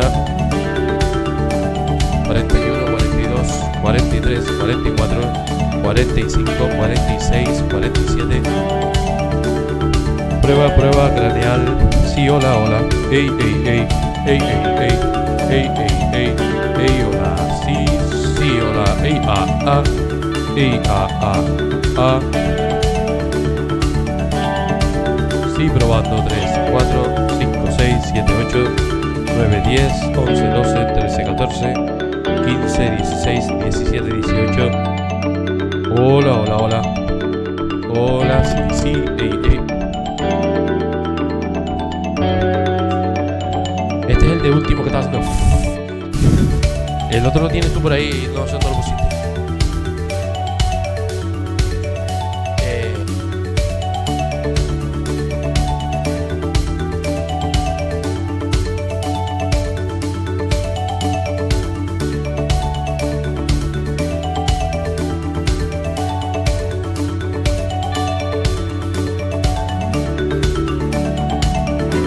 Artificial intelligence drives the development of global society.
Ey, hola, hola, hola. Sí, sí. Ey, ah. Prueba, prueba, prueba, prueba. Prueba, prueba, prueba. Craneal, sí, sí, ey, ah.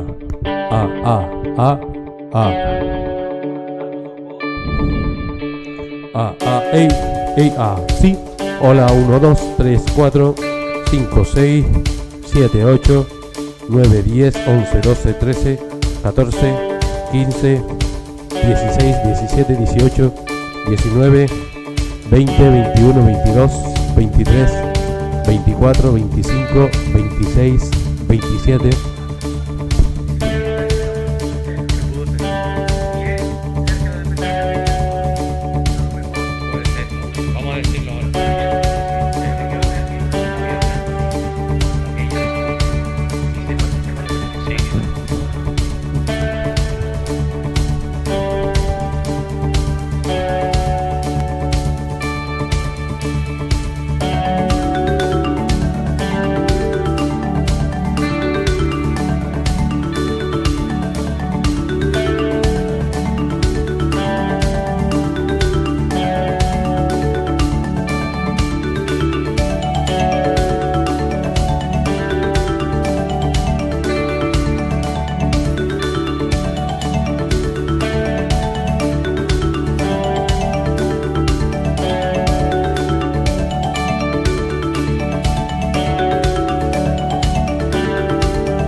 you, dear. Perfect. Perfetto.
It's okay now?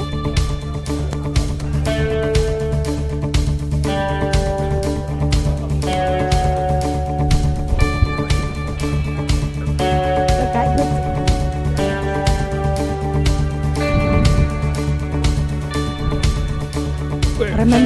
Remember to take a picture. We go now? I don't know if we do. Yeah, I'm not sure if we don't. Who is gonna be first? You? No idea. I don't know, this program surprising me. Yes, I don't know. yes. It's a surprise agenda. Yes, surprise agenda.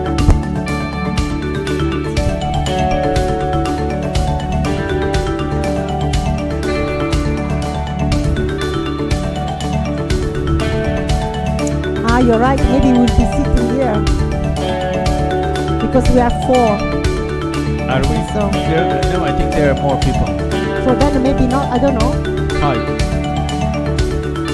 5 people.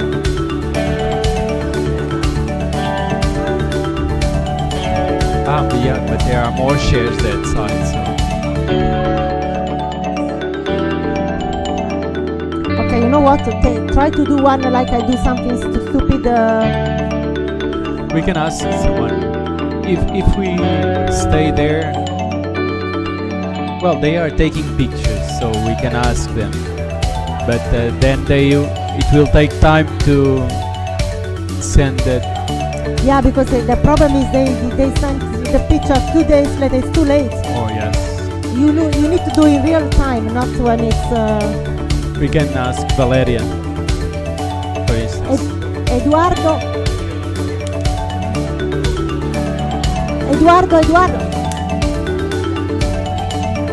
You will be sitting here. You will be sitting here during the. But can you take it? If you sit here for a while, a picture.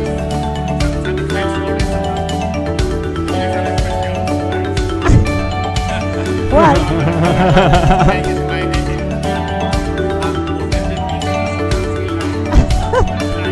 No, just. Exactly. But don't go too far. Stay sitting here.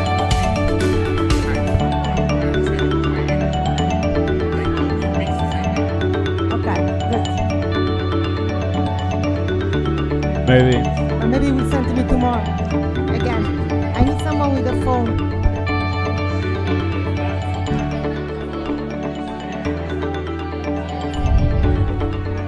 Behind is too far.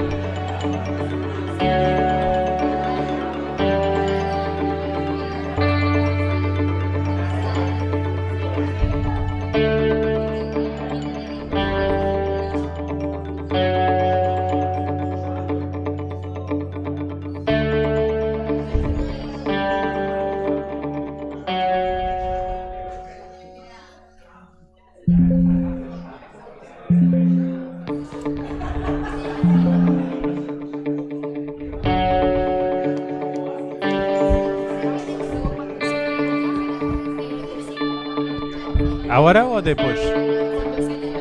Vale, vale. Yo sola. Cinzia, yeah.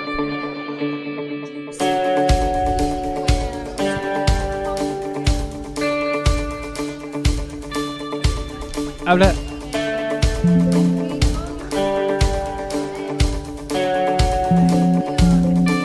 Okay, and then I stand up and then I have because I have my presentation.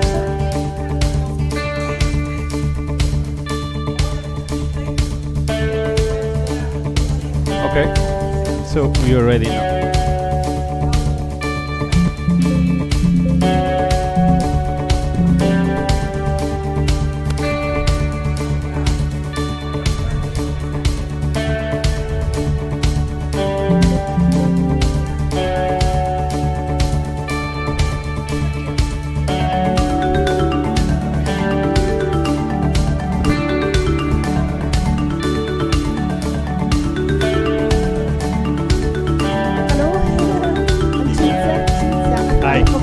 Nice to meet you, Paulo. Exactly. Nice to meet you, Elisa. Where are you from? Finland. Ah, yes. I know.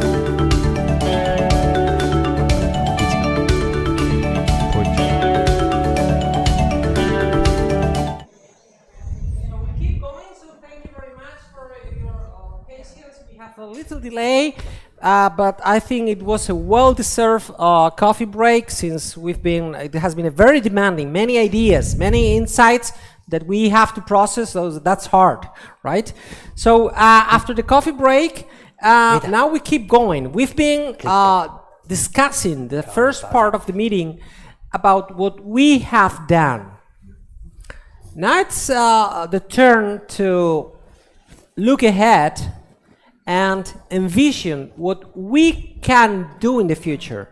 So in this second part, we're going to approach that path with a broader group of stakeholders, let's call sister projects, that are going to share with us different initiatives. Because the idea is to integrate all those paths together to keep working as a consortium and to keep integrating neuromarketing techniques and to keep helping the SMEs and the service providers to grow together.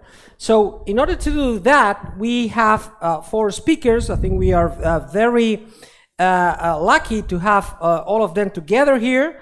And there is somehow a connection related to AI and also to the digital transition and sustainability. I mean, the double challenge that we have ahead of us.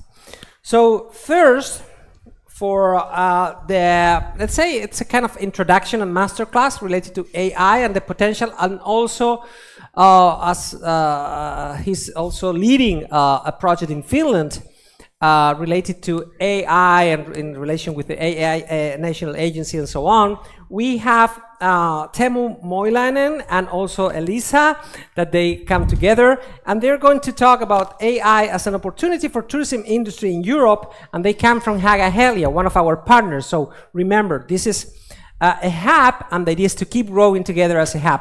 Teemu is also a member of the advisory board, so we are in that family. So thank you, Elisa, thank you, Teemu, for being here, and please, the floor is yours. Excellent. Can we get the klikkeri? Haluatko Christian, onko nyt suklaahetki? Joo. Should we sit? Let's see. No.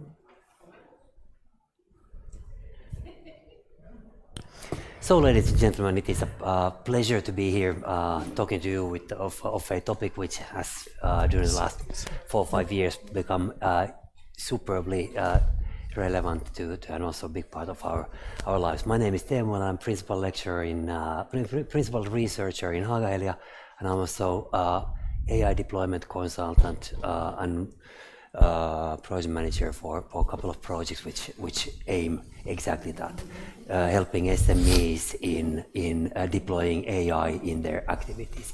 With me, we have Ms. Elisa Laatikainen, who's also AI deployment consultant doing the same thing, helping SMEs deploy AI in their processes. We'll talk shortly about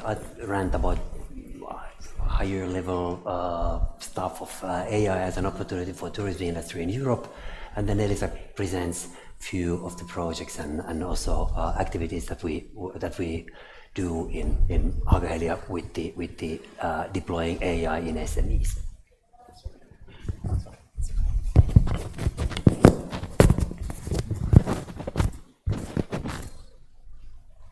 I think it at least looks better. So something about that the AI obviously during the last 2 years since the ChatGPT was launched in 22, a lot of talk has been happening around AI. Artificial intelligence is the most important, one of the most important, if not the most important technology of the future. But somehow we are back in 97 in the same way as in when the internet, World Wide Web, information superhighway appeared. All the hotel owners were thinking, what do I need an information superhighway for? I have a hotel, I have restaurants, I have rooms, I have reception. What is information superhighway? What has that to do with me? Pretty much the same way the situation is pretty similar. That the disruption will be superbly large. The disruption, that's something which is different in here with the internet arrival 25 years ago, is the speed that the change in this time is going to be much faster. Also, the European economies are facing polarization in the use of AI, with pioneering large corporations in one end and then largely SMEs in the other end. This is particularly true for service industries. And SMEs struggle with AI. In theory, AI democratizes technology use, and there are lots of opportunities which it brings to the table, which were not possible in the previous decade. Somehow, the main challenges for SMEs is still that the amount of individuals is somewhat limited, and the limited understanding how could I deploy AI is highly dependent on the passion and interest of the manager. There are a little bit of lack of understanding of the opportunities. How could I apply AI in my business? The fear of vendor lock. There's insufficient resources. There's no time that the entrepreneur would have to get acquainted with the possibilities of AI use. The cost of payback time of AI investment is somehow unclear, and then there's a shortage of skilled labor. And the most important one is the gap in bringing into practice difficulties in finding ways how to proceed. So I have my business, AI could be used for here, maybe there, maybe here too. But what should I do? So how to start? What to do? Which parts to start with? There's also no competence in splitting the total delivery into smaller parts, and then finding difficulties in finding good solution providers. AI is much more than Gen AI. Gen AI gets all the attention. All of us have been poking with ChatGPT, but then there's AI as a concept is much larger. There's Gen AI, but then there are a lot of other forms of AI which can and should be used. Not only poking ChatGPT, meaning machine learning. There are some examples of what the use cases could be in your company. Machine learning, deep learning, image recognition, NLP, computer vision in different forms, robotics, autonomous systems, recommendation systems, anomaly detection, and cybersecurity type of stuff. 5 use case areas seem to be emerging that in the tourism industry in Europe. So that there's quite a lot of attempts to apply AI in personalization in tourism industry in Europe, operational efficiency, predictive analytics, language translation and then smart destinations. The smart destinations in particular have a couple of examples that we have all heard many times. Amsterdam and Barcelona are kind of neat examples that they appear to be building AI ecosystem. They are trying to set up to place kind of Silicon Valley of AI in tourism in their city type of approach. So Barcelona, AI-powered travel planning, immersive experience, smart city initiatives. Amsterdam has something similar, AI travel advisors, autonomic vessels, including robot and AI-enhanced travel planning, different type of use case. But the main point being that they try to have many startups in close to each other.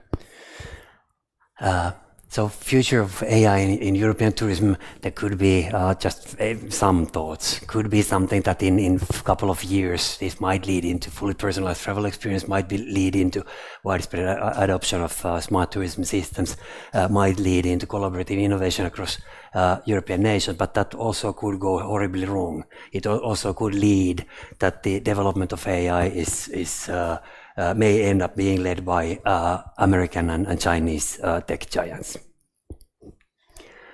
So some final thoughts. AI will change the world even more than the internet. AI has the ability to democratize something which 5-ish years ago was not possible for SMEs, have somehow become rather accessible very quickly. SMEs do need support in AI deployment, and we are superbly eager to collaborate with you.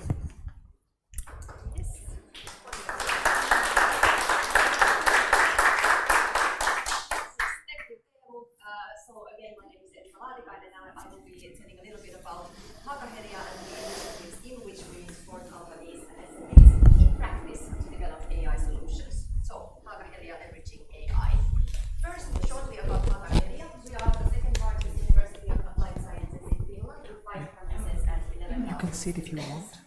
You can sit or you can stand. It's up to you. Yeah. These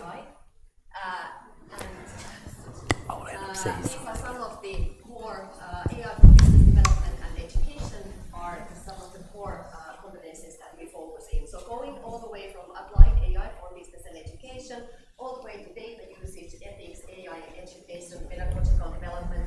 So we do support companies in the practical, actual, concrete AI solution development, but we also help with upskilling and then taking care of increasing the levels of understanding. Okay, good. Okay, good to go. Yes, but the key word in AI development is collaboration. As Teemu mentioned, SMEs, small and medium-sized enterprises, do have challenges in implementing AI, since they, of course, have very different resources than the huge companies which have their own AI departments, for example. So collaboration is key, and Haaga-Helia is partner in 2 of the European flagship initiatives, which I will be presenting in shortly now.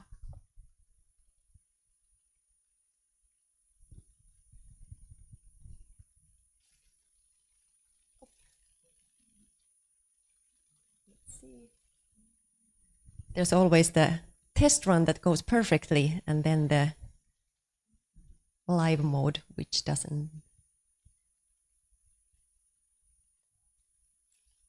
Let's see. Okay. Perhaps we will. Yes, it is a video. Yes. Yes. And again, the test run was perfect.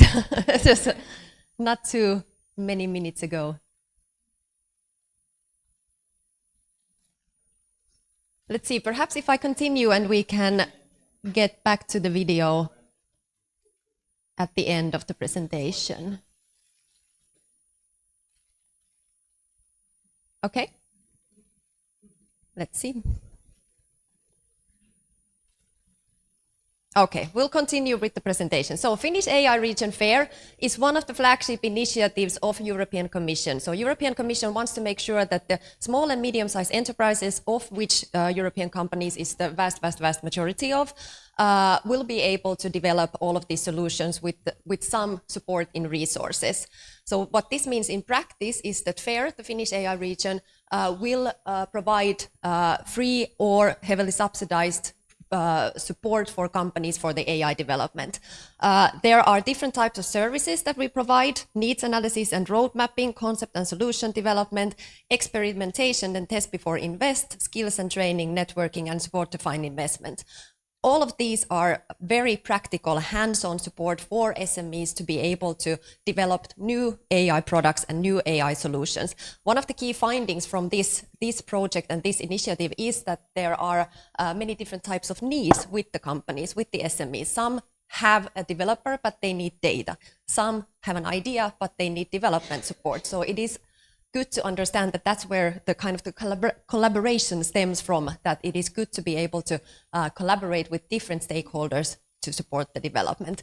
FAIR is constituting of 11 different partners with partners also from Microsoft, different types of organizations and capital region cities. We are also part of the Ulusso's European University, which is another European Commission initiative. This one focuses on our end to the research and development of AI. So we are responsible for the artificial intelligence hub, innovation hub in Ulusso's. Ulusso's is formed from 8 different universities in Europe with a total of 220,000 students and 28,000 academics. So that is a huge consortium of people focusing on creating new solutions and developing new solutions. This is something that is a vast resource for us too, which is also something that we can again initiate in different types of new collaboration with these universities.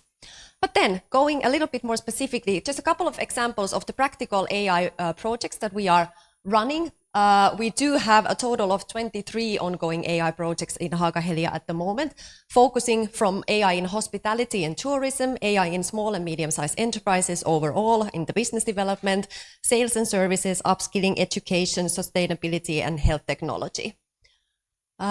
So one of them is AI Driver, which is supporting service sector SMEs in AI-driven development. This is something that supports the companies very hands-on in the development of different AI solutions, whether it be support with analyzing an algorithm and getting help with the development pointers, or then from the business perspective. So what are the new AI business solutions? What are the new AI business opportunities? So there are different types of elements that you can develop in collaboration. Then there's Smart Experiences Helsinki, which is creating AI-enhanced tourism experiences. Very interesting project, just started, now is going to be implementing different types of AI solutions to create new tourism experiences. Then there is the utilization of AI-driven data models and customer insights to improve sales and services.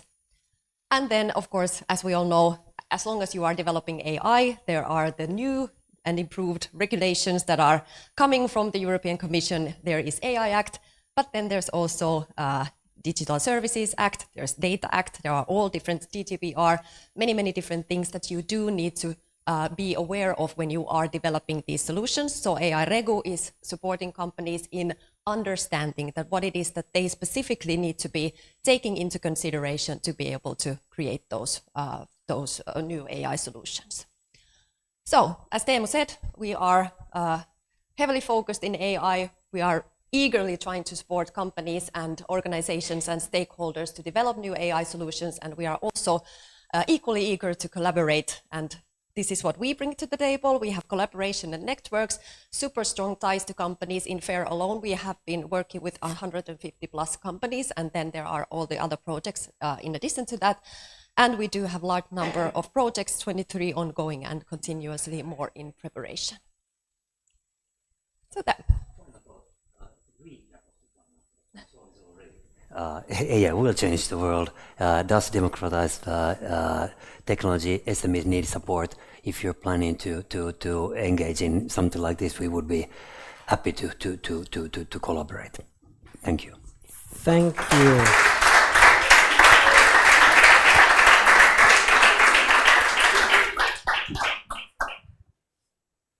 So thank you very much, Teemu, Lisa. I've never been able to pronounce your family name. Latikainen. Yes, that's perfect. Yeah, Yes, Latikainen. Okay, doing better. I think it was a great presentation regarding the framework of AI and the opportunities we have ahead. That was great, presented, very clear. So we have, and we can actually envision what the challenge we have ahead of us. And then we were having a look at the the Finnish AI region and all the different projects and initiatives they are developing. I'm quite sure we're hungry of knowledge to get to know a little bit more. We have also the networking opportunity later on at lunchtime to get in deep into those topics. So thank you very much for that great presentation. Thank you. And following that presentation, we have our second speakers, and we have Cinzia De Marzo. Now we go to Italy, right? Well, she's in Brussels located, but Italian. And she's co-coordinator of TRACE EU project towards the establishment of the European circular tourism ecosystem. So this is another key issue: sustainability, circular economy. In this case, it's the topic, and again, the integration of digitalization and sustainability, as we all agree, it's critical, and that's why we thought it was very important, and because we work together and we are already part of that network and we want to keep building that network, that's why I think it's very important to have Cinzia here with us. So thank you, Cinzia. Please. Can you hear me? Yeah? Yes. Okay, good. Thanks a lot, and again, good morning to everyone, and thanks to Sergio to inviting me here today, representing the project TRACE, which is a European co-funded project under the same call, the call before of your project, the call COSME, ex-COSME program. And we are representing a very huge consortium, transnational consortium. The project, our project is, the title is SMEs Transition for Circular Tourism Ecosystem. Before presenting the project, I would like to highlight some keywords following what the previous speaker said. She said one of the key aspects is collaboration, which is correct. I would like to add also synergies. I would like to add also complementarities among those European co-finance projects, and also, which is more crucial, the monitoring of real impact on the ground, because we need to monitor and to measure the impact of those projects, which is something missing sometimes, and at the end, how to capitalize the successful results / let's say experiences coming from those projects. So those two parts, key points, are sometimes like flying away, and once the projects are finished, are ending, we forget that there is a lot of critical mass to be somehow, as I said, capitalized.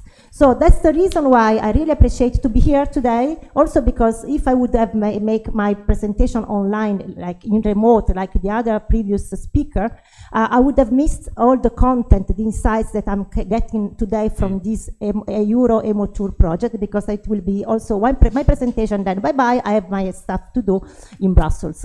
So that's the value, people-to-people meeting, the value to be here. And well, about the project, as I said, this is the composition of our consortium, transnational consortium. I'm representing the lead partner, which is the National Research Council in Italy, CNR, and I'm co-project coordinator in this project, together with my colleague Antonia Gravanuolo, which is not here today, but she's sending greetings to all of you.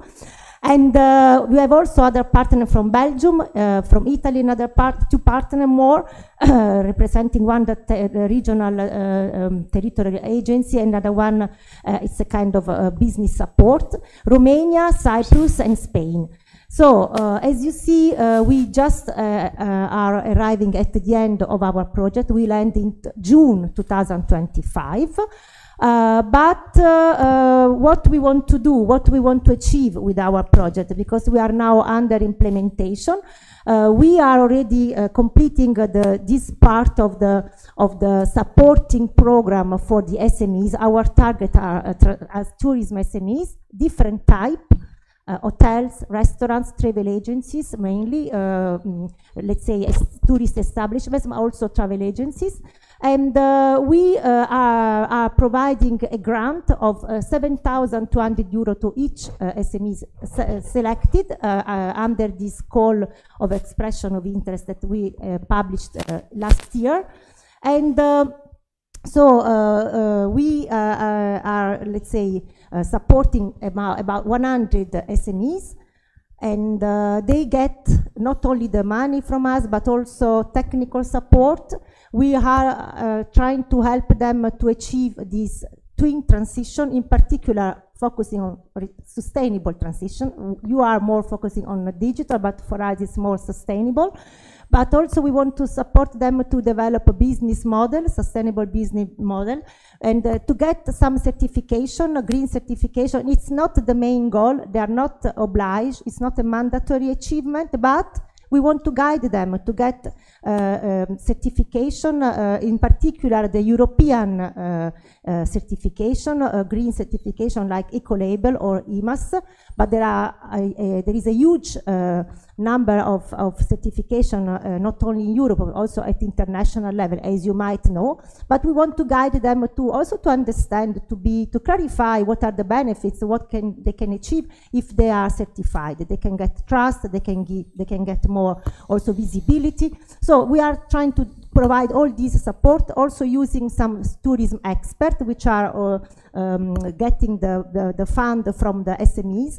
And in this case, we are trying to match our SMEs from Spain with the support of Sergio, because they can play a very big role of supporting this technical support to the SMEs. And we have some SMEs of our project also from Spain here today, so we are glad for this. And well, this is what we are doing in concrete, our work plan, the roadmap towards long-term sustainability and to continue beyond the co-financing period. And so the training is one part of the training capacity building section is very important, because some SMEs, they are not aware, they are not informed, they are not knowledgeable enough to get this, to go towards this transition. So we want to really guide them. And now we are in the phase that they are improving, they are implementing those tools that we provided them. So we had the three main meetings within our consortium. So the first one was held in Romania, and we had an internal meeting plus an open conference with the stakeholders of the territory, local authorities, also the SMEs, the local SMEs from Romania, they attended. So it was very interesting because we got what? They said, we are happy. We got happiness. So we got happiness and motivation from them, which is a good achievement to really to touch the real involvement, engagement of those SMEs from the territory. And so we had this meeting in April in Piatra Neamț, but also we organized, besides the event, a study visit. I would advise you to have this kind of approach, because with the study visit, you also have the opportunity to check what they are doing, the SMEs selected, and they are proud to show what they are doing. So it's a very good mutual win-win combination. So that was in April. In October, we had another similar event in Cyprus. Those are the partners, they were hosting these events, the matchmaking event and also seminar and study visit, same format. I had the pleasure to attend all those events, and the last one where we invited also, you see also Sergio.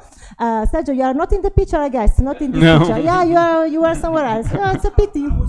You was at the coffee break. We had the last event 1 month ago in Matera, and we invited Sergio as a moderator in one of the panel, the one related to the best practices example, because we wanted to bring also back best practices, not just theory, but also practical example. So that was in Matera 1 month ago. Now we are going towards the two last components I said of the keywords, capitalizing the results and how to also to implement and somehow to try to see the monitor, to measure the impact of those projects.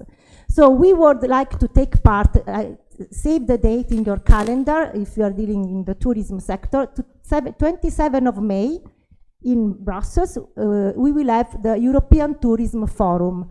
It's an annual event, so we'll bring a lot of tourism stakeholders across Europe. So that will be the official, let's say, European Tourism Forum. As a side event of this forum, we are very ambitious, a TRACE project. I guess we are sharing the same ambitions with also Euro-Emotur. We are ambitious in the way that we would like to establish a concrete, real, sustainable, circular tourism ecosystem. Ecosystem, as you know, tourism ecosystem is part of the industrial strategy. I was explaining yesterday with Sergio and Paolo. So it's part of the reform of the industrial strategy. In Europe, we have 14 industrial ecosystems. Tourism is one of those industrial ecosystems. And we don't have to stay only in the frame that the European Commission with this tourism transition pathway is providing us, the stakeholder platform. We don't have to stick only in the platform. We have to stick in the reality. In addition to artificial intelligence, digitalization, they are complementary. So what we want to do, we would like to try to capitalize these results of the project, organizing a meeting with those representatives of the transnational consortia coming from the EU co-funded project. Alan Bella was talking about 35. So we have the capacity to reach all those 35 projects. Maybe on the way, it's a natural selection. Maybe someone, they will say, no, I'm not interested, no problem. We try to, in a transparent way, to involve all of them. So we want to foster mutual exchanges. First of all, we are drafting a memorandum of understanding, because the first step to establish a real sustainable circular tourism ecosystem, including digitalization, it will be the agreement. So we should agree who does what, how we work. And then we should establish a critical mass, spreading information, sharing knowledge, creating synergies in order to ask to the European Commission to support in a financial way, but also leading in a coordinating this initiative as not through the call for proposal, in a different way. So that's the way that the strategic approach that we should think about. We have intelligence enough, knowledge enough, we have motivation enough and passion to go ahead. So that's the message that I would like to spread with you. The memorandum of understanding can be the first step also in order to establish a kind of cluster. The next speaker will talk about per cluster in more or less what they are doing, but not only cluster, but let's say that cluster is a very familiar name for most of us. So, but that will be our idea. I hope you can appreciate this also ambitious objective. And so let's see if we can meet in Brussels in May 2025. Thank you very much.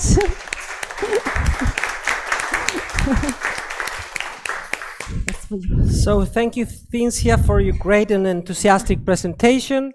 And as you can see, we start to put pieces together. We have AI and all the potential that AI has to be when do you apply that to a region and different sectors, in this case tourism.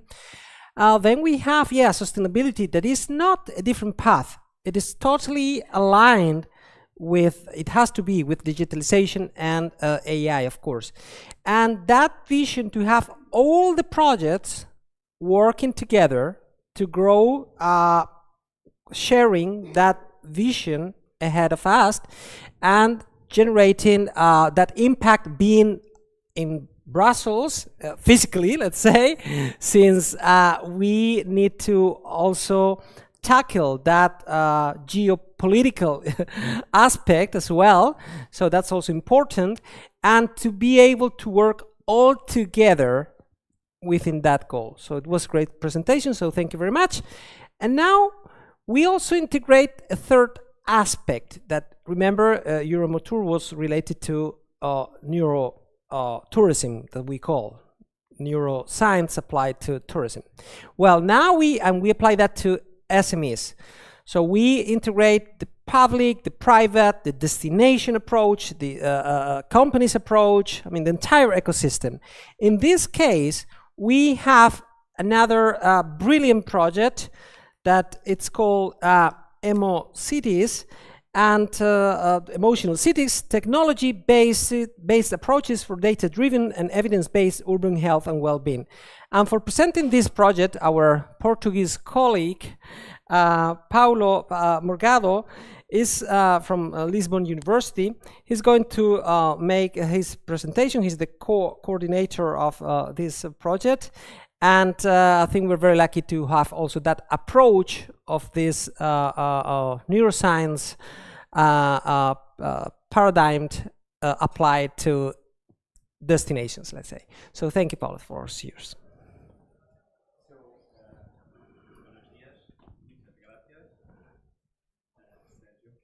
And also I'd like to just, through Sergio, say congrats for the outstanding work that all the partners from Euro-Emotur were doing. Delighted to be here. So I'll just present it briefly. I was struggling in putting together the slides for 50 minutes, so when it's time, just tell me and I'll shut up. And I'll try to focus. So actually the subtitle of the project is Mapping Cities Through the Senses of Those Who Make the City, basically. I created a new subtitle just to focus on technology and basically the wearable devices that we use to acquire data. Then I'll just tap into the results, but not that much, but I will just highlight some of them. So, yeah, this will be my, sorry, I'll be here. The outline of the presentation. I'll start with the context very briefly, who we are, what we are doing, basically. So this is a research and action for innovation, or research and innovation for action, actually. So it's a project for 4 years, and it will end on February 2025. And it considers one partner outside of the European Union. Thank you. In that case, it was just the fact that we like to have, since we are focused on cities and urban morphology, and the urban form is important for us. In order to have some methodology that can be universal, we need to have something that is completely different from the European cities. Therefore, we pick a motor city, which is Detroit, and it's a drive-in, drive-through city. That was the case. And as since you were saying, at the time the European Commission was pushing us and forcing us to be volunteers, force volunteers to create a cluster. So all the 6 projects that were funded under that call, they create a cluster, and the cluster is the purpose is to share knowledge, experience, tools, and also to boost what we are doing in the same call, and our call is more focused on health.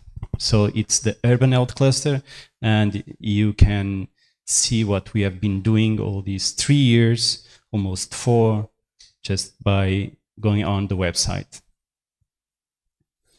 So very briefly, I just outlined some. The main goal of the project is a little bit ambitious in the fact that we like to know with scientific evidence or more objective metrics how people feel when they are experience the urban environment, the surroundings.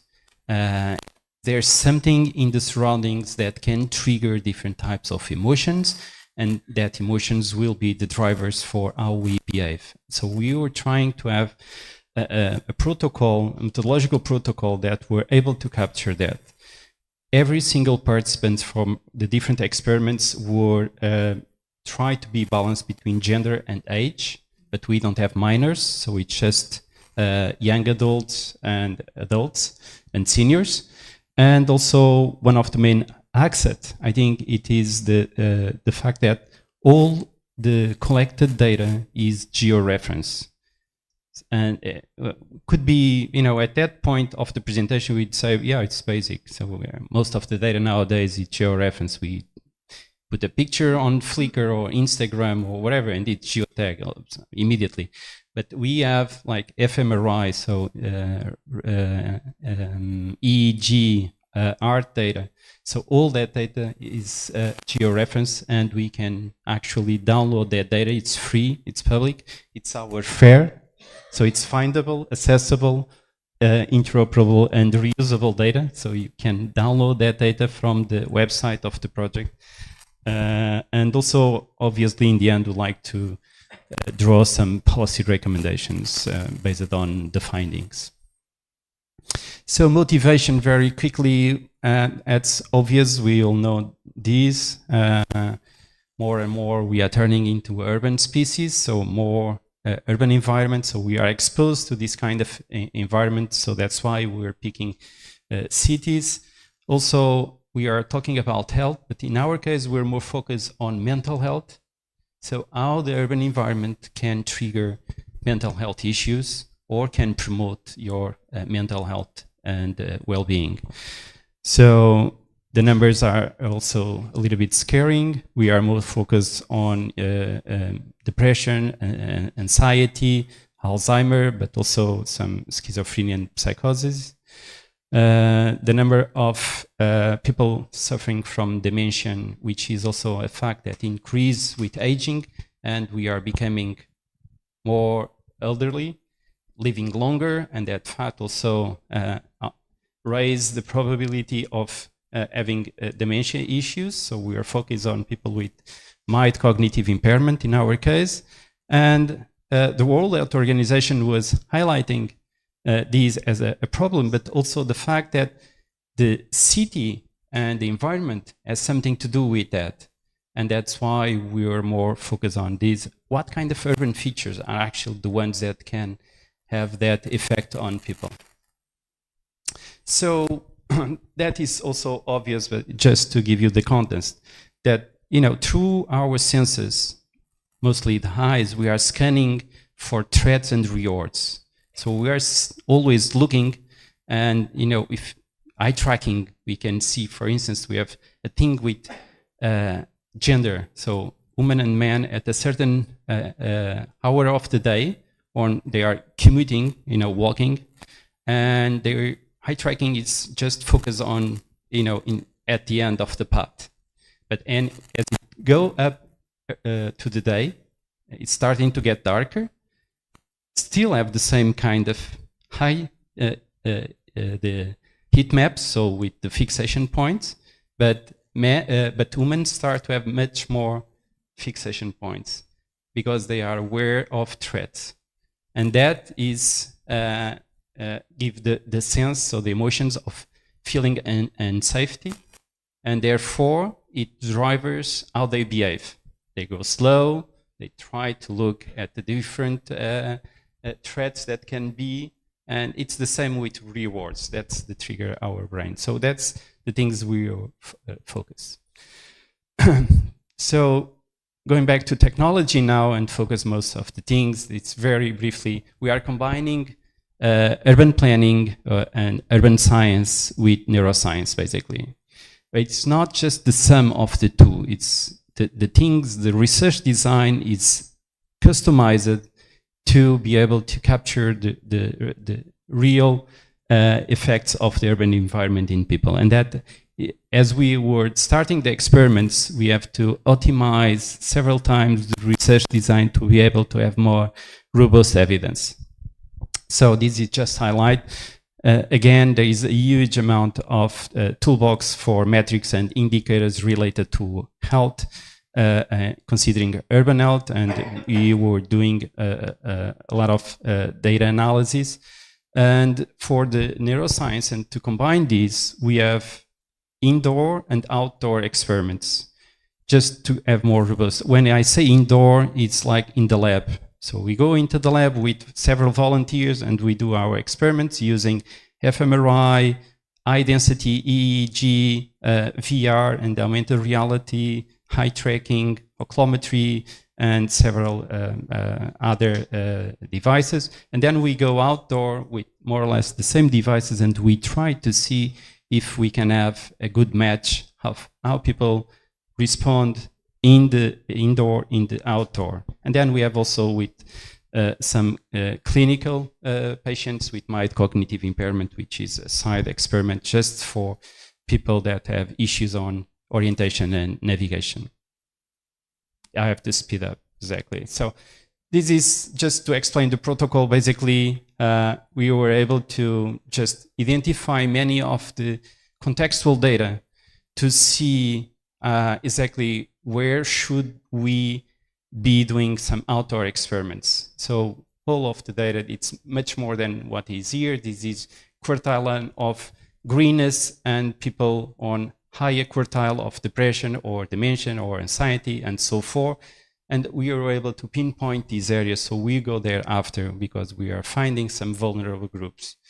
We invite people as our local stakeholders, ones that have making the city over the last 30 years, and ask them to draw a 1 kilometer path so they can commit with this. Basically, they were the ones on that hotspots. These are the paths that we have to go to do the experiments, and they are doing the repertoire in the end, explain what kind of experience people and feelings people can have on these specific paths, and we are collecting that. So these will be the empirical data that we match with objective data afterwards. So now I'll go a little bit faster. So we have 5 experiments with all these data, and I will go very quickly. I'm not going to mention this one. For instance, this one is just the first experiment. It's using 7,000, more or less 75,000 image from Flickr, geotagged image, and then we are putting people on fMRI that never have been in these areas, so in Lisbon, and ask them to just vote if they like it or how much they like it, that place. And then we cross that with the likes of the pictures, and that is normalized to not, if someone has more friends, there are more likes, and so we normalize it in order to be no bias. And then we were able to see that we can have a brain as a predictor. So we know that the reward brain region is one that is activated according to specific urban features. So we know in the end that these features, people will like this kind of environments. So that was just one of the things that could be useful in neuromarketing, for instance. I think there are work done with perfumes and so on. This is another one that will stand people in the lab, and they were looking to pictures.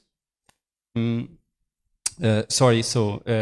videos, and then they have a Likert scale to evaluate the videos, and we are measuring the oculometry and also some physiologic measures through a wristband, and try to see if basically in nature there is a side effects of having more people even more. So it's combination of crowding and nature.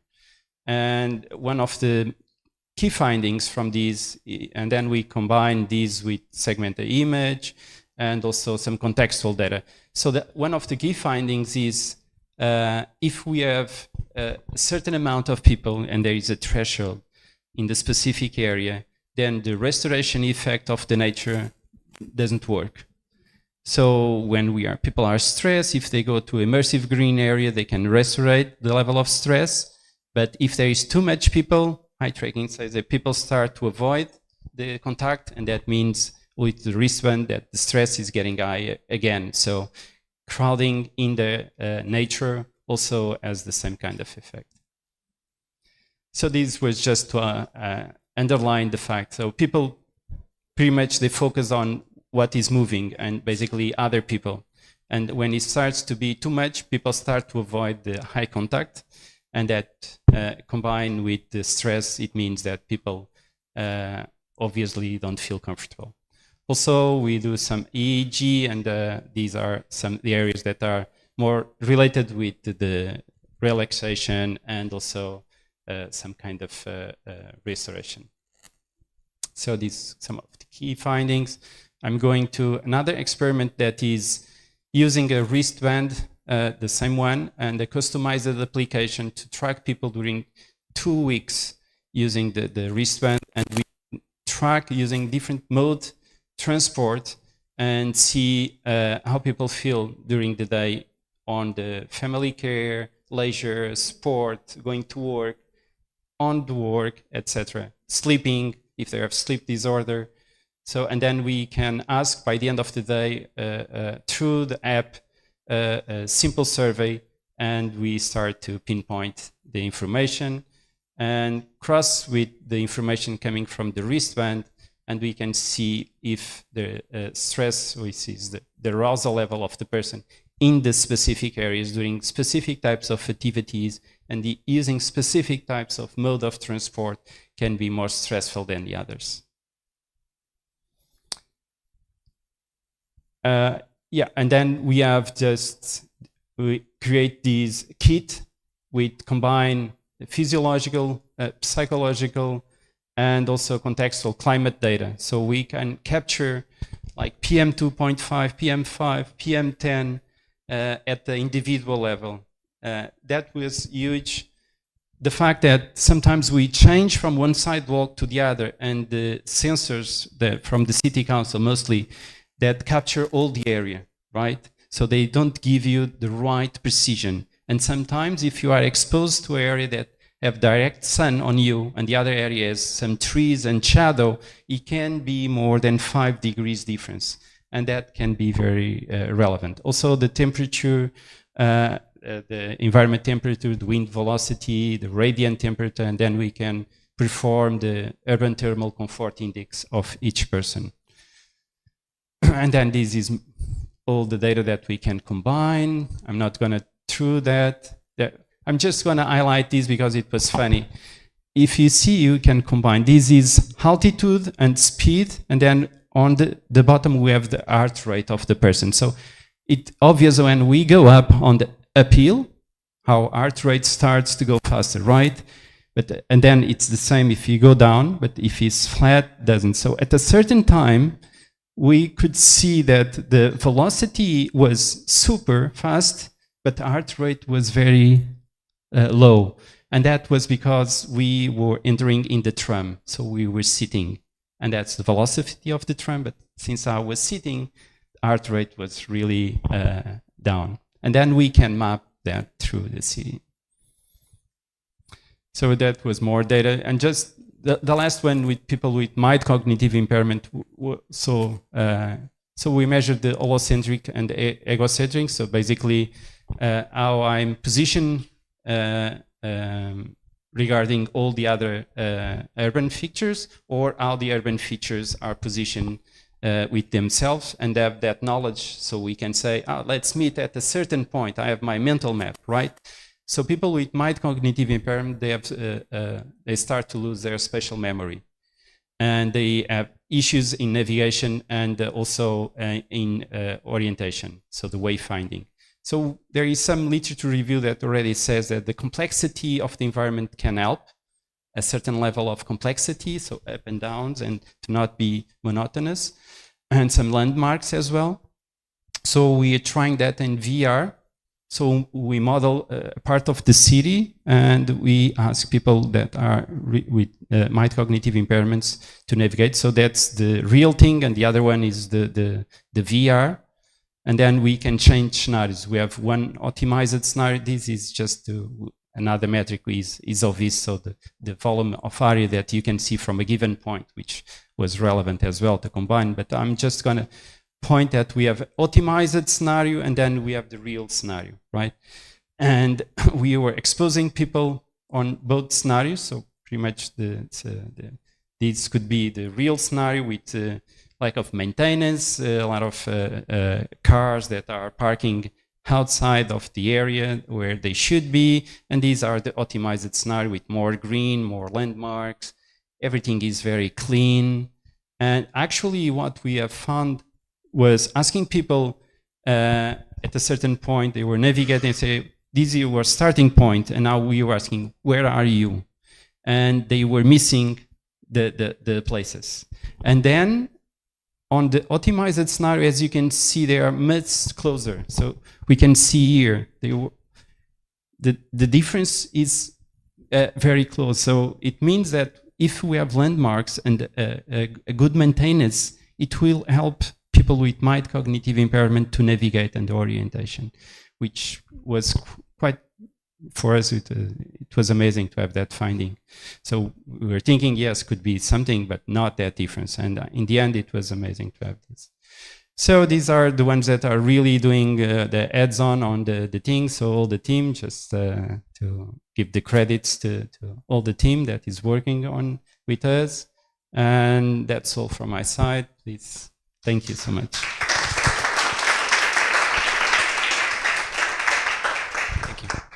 Thank you, Paolo, for this great presentation. I think it was very relevant to have that approach of neuroscience. In this case, obviously, we're talking about tourism, but tourism is the transformation industry. It's how to transform the well-being of the tourist, of the visitor, and the well-being of the residents that are hosting those visitors. So it's pretty much related, applying those techniques with a different approach, obviously, in our tourism industry. So I think it was brilliant, and it really brings very relevant insights into the table. So, and then finally, to conclude this session, we have our final presentation. And for doing that, we have a project that is called within Spain Living Lab, is Canarias Living Lab. And Íñigo García Aranda Goya, he's the general manager at Dreamwise, and he's representing here Canarias Living Lab, and the title is Building Smart Agents for the Future of Travel. So thank you very much, Íñigo, for making all the way here, and please, the floor is yours. Okay, thank you, Sergio, for inviting me and representing also this huge project. And also I would like to thank my Finnish colleagues, because your introduction has been perfect for my presentation. Because my presentation is very related to the SME ecosystem. We believe I've been working in Amadeus, one of the main travel tech companies in the world, during 20 years. And we really believe that once you put high technology, high advanced technology in hands of the SME, I mean, that can revolutionize the industry. Because when we are in hands of just a few biggest companies, I mean, the possibilities are much more reduced, obviously, so we lose control. So this project is very related to that. So, okay, Canarias Living Lab. Canarias Living Lab is a very ambitious project. Counts on a budget, a huge budget of 18.5 million euros to create and develop technology to put in hand of mainly travel agencies. So I'm not talking about only SME, I'm talking about a very specialized part of the travel industry, that is the travel agencies. Why travel agencies? Because at the end of the day, when we are talking about how we can improve the customer experience, we should think also what is happening in the origin of the travel. And in the origin of the travel, we are talking about the travel agency who is control that part of the journey.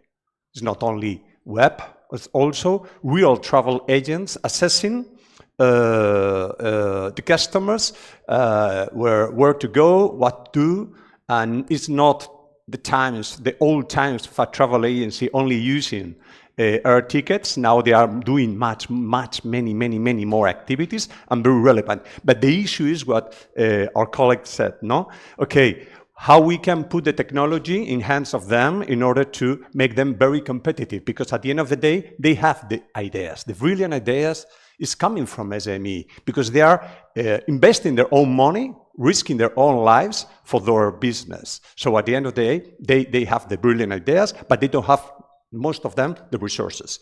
So this is going to be a pioneering research and development initiative, because everything is related to develop.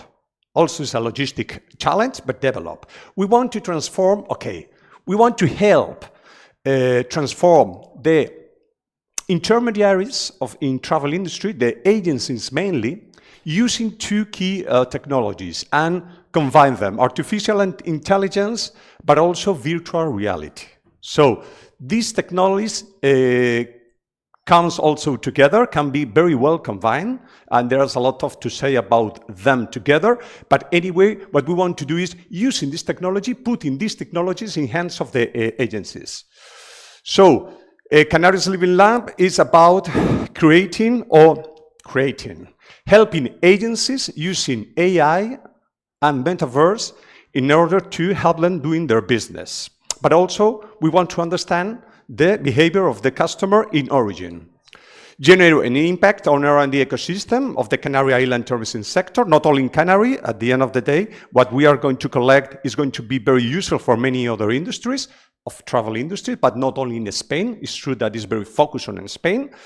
And believe me, it will be, for me, one of the, it's not one, I mean, in my 25 years in the travel industry, I think this initiative, it's a public and private initiative, is the largest, by far, initiative in terms of amount of companies involved. So, who is doing this? Who is leading this initiative? The University of Las Palmas in Gran Canaria, the University of La Laguna in Tenerife, and also a mid-sized company called Scala, who is placed in Gran Canaria and is dedicated to leisure activities. Okay, what we want to do is we want to develop artificial intelligence proof of concept. Okay, let's see what we can do with AI using real use cases coming from the companies. Okay, we don't want to do, okay, let's try with this because we believe that could be useful for you. No, it's quite the opposite. Okay, talk to me or tell me about your pain points and we will try to solve part of them in order to create a seed of or create a base camp in order to improve us from that point. So we need to better understand, to understand very well what is happening in the travel industry and what's happening in the travel agency ecosystem, because there are a lot of opportunities to improve their job. You cannot imagine, talking about AI, how that could help them. One travel agent could use, on average, in 1 month, more than 100 application software that they need to use every day in order to run their business. You can imagine that's crazy. I don't know how many systems you use in your job, but they need to access source of information, source for booking, for issue the travel tickets, to keep the customer informed about the destination, many things. But and all of them are separate. All of them are independent. They don't talk each other. So they need to put all that together manually in order to assess the customer. And trying to do in a very reduced time.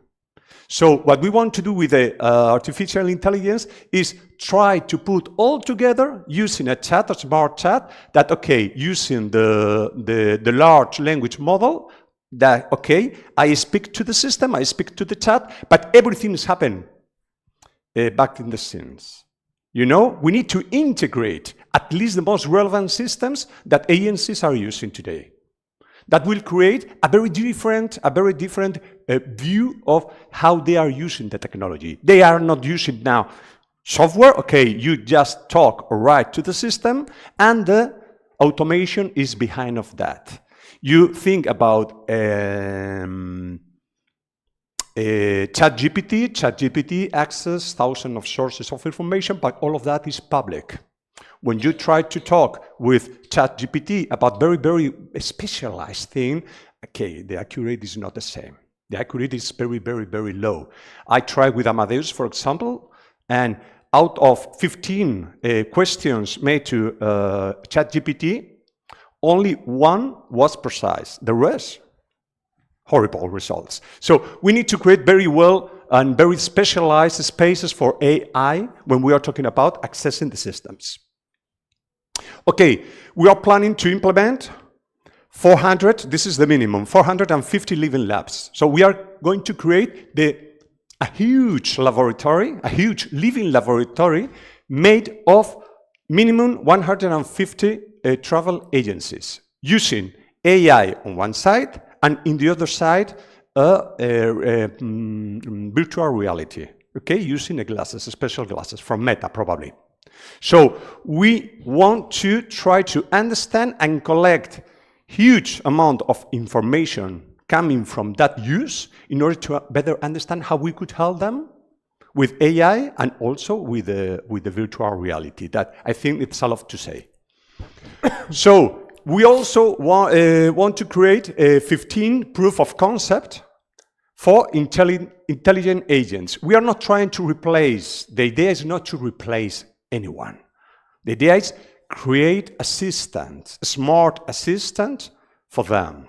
It's not to replace them, because at the end of the day, AI is very limited because you need someone with expertise, you need someone to better understand the customer, to see their eyes, you know, it's more than just artificial. We want to generate high value data for R&D, and that will be also transferred to the community of companies, because it's not only for a experiment. We want to transfer that technology, all that knowledge to the different companies, technical companies, but also the travel companies. Okay, use it and try to accelerate this movement of AI in hands of a very specific collective of travel agents. And also, we want to facilitate the digitalization and closing the technology gap in SME, in the tourism sector.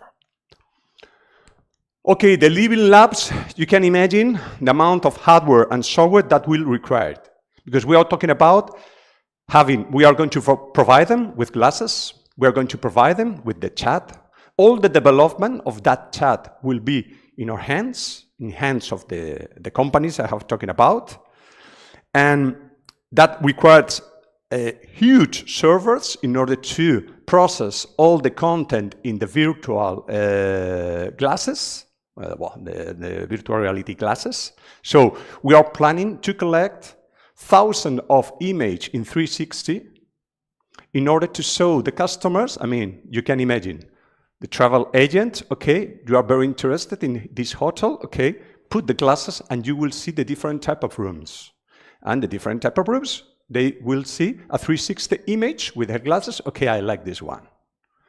And obviously, you can collect many data from that. You also can push some destinations because you want to redistribute better, in a better way, in a more sustainable way, the different travelers in a destination, for example. Okay, how we could influence using technology to say, okay, Gran Canaria is not only Maspalomas.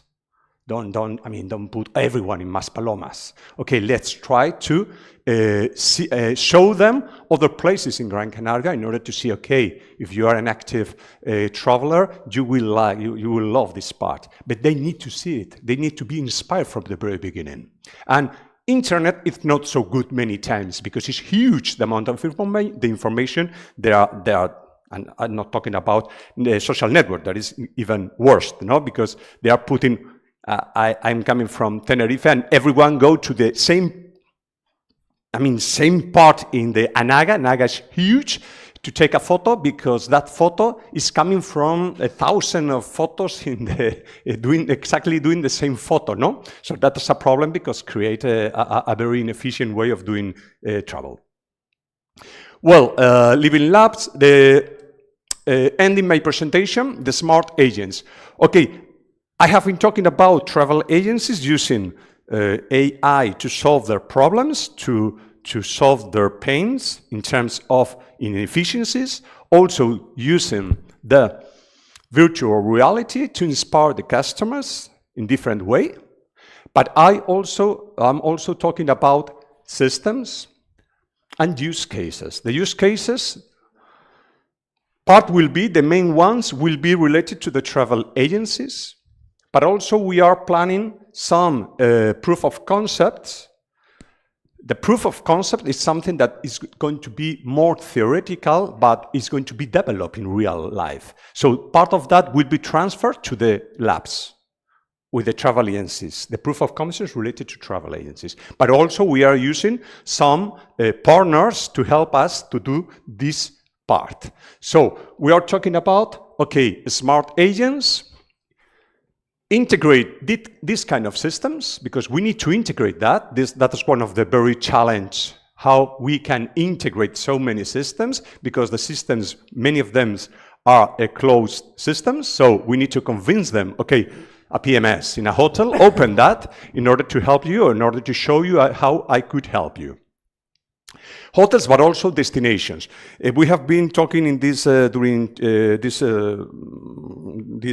day about sustainability, and there's a lot to say about sustainability and the way we are managing the destinations. So the problems with the destination is once the guy or the traveler is in the destination, okay, I mean, the opportunities to do a better job are less, because the guy is there and you need to, try to convince them in advance in order to say, okay, let you visit this, you can prove this, and we could also focus on recommendations much more based in sustainability. And always, I don't want to forget one of the key points here also is how we could help them.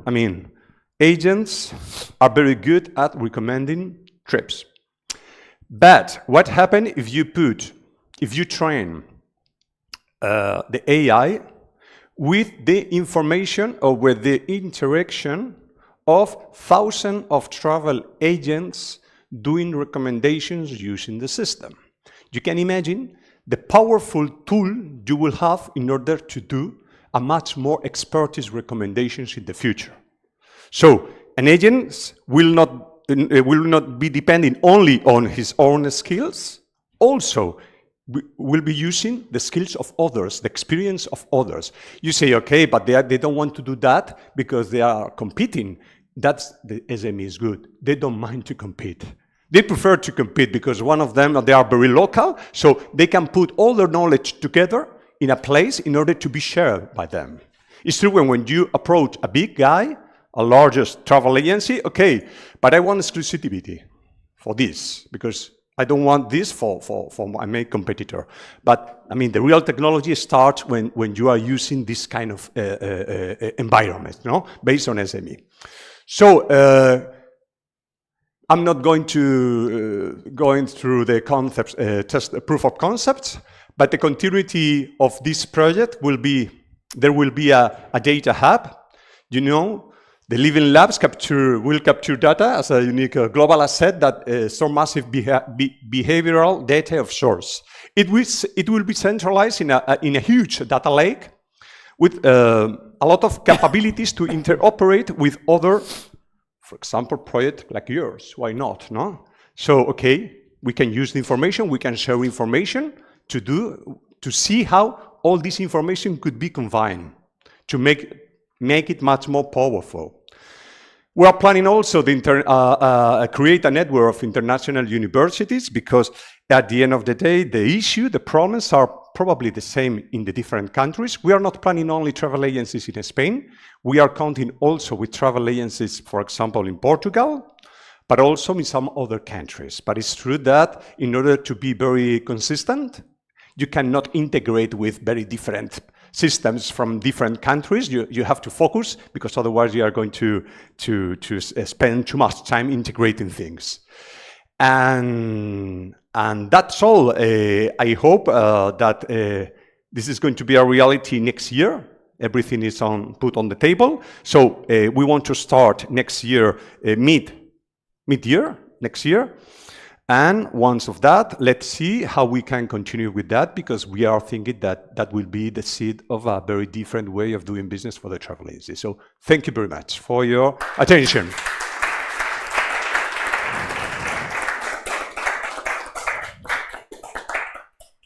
Thank you, Inigo, for this very interesting presentation, showing a new way, a new approach to public-private partnership. and how to deal with that living lab methodology applied to real life. So integrating AI, integrating different techniques, including neuroscience and neuromarketing to that, eye tracking and so on, integrating the sustainability as a key concept. So, and obviously in order to generate an evolving ecosystem to keep providing solutions and improvement to our industry. So that's the goal. So to make an end to this session, because we don't have much time for discussion, we have the networking later on, so plenty of time to discuss. We are a small group, so it's easy to interact and ask questions directly to each other. So let's have a family picture with all the speakers here. And then after that, we will be having some final words for today. Shall we?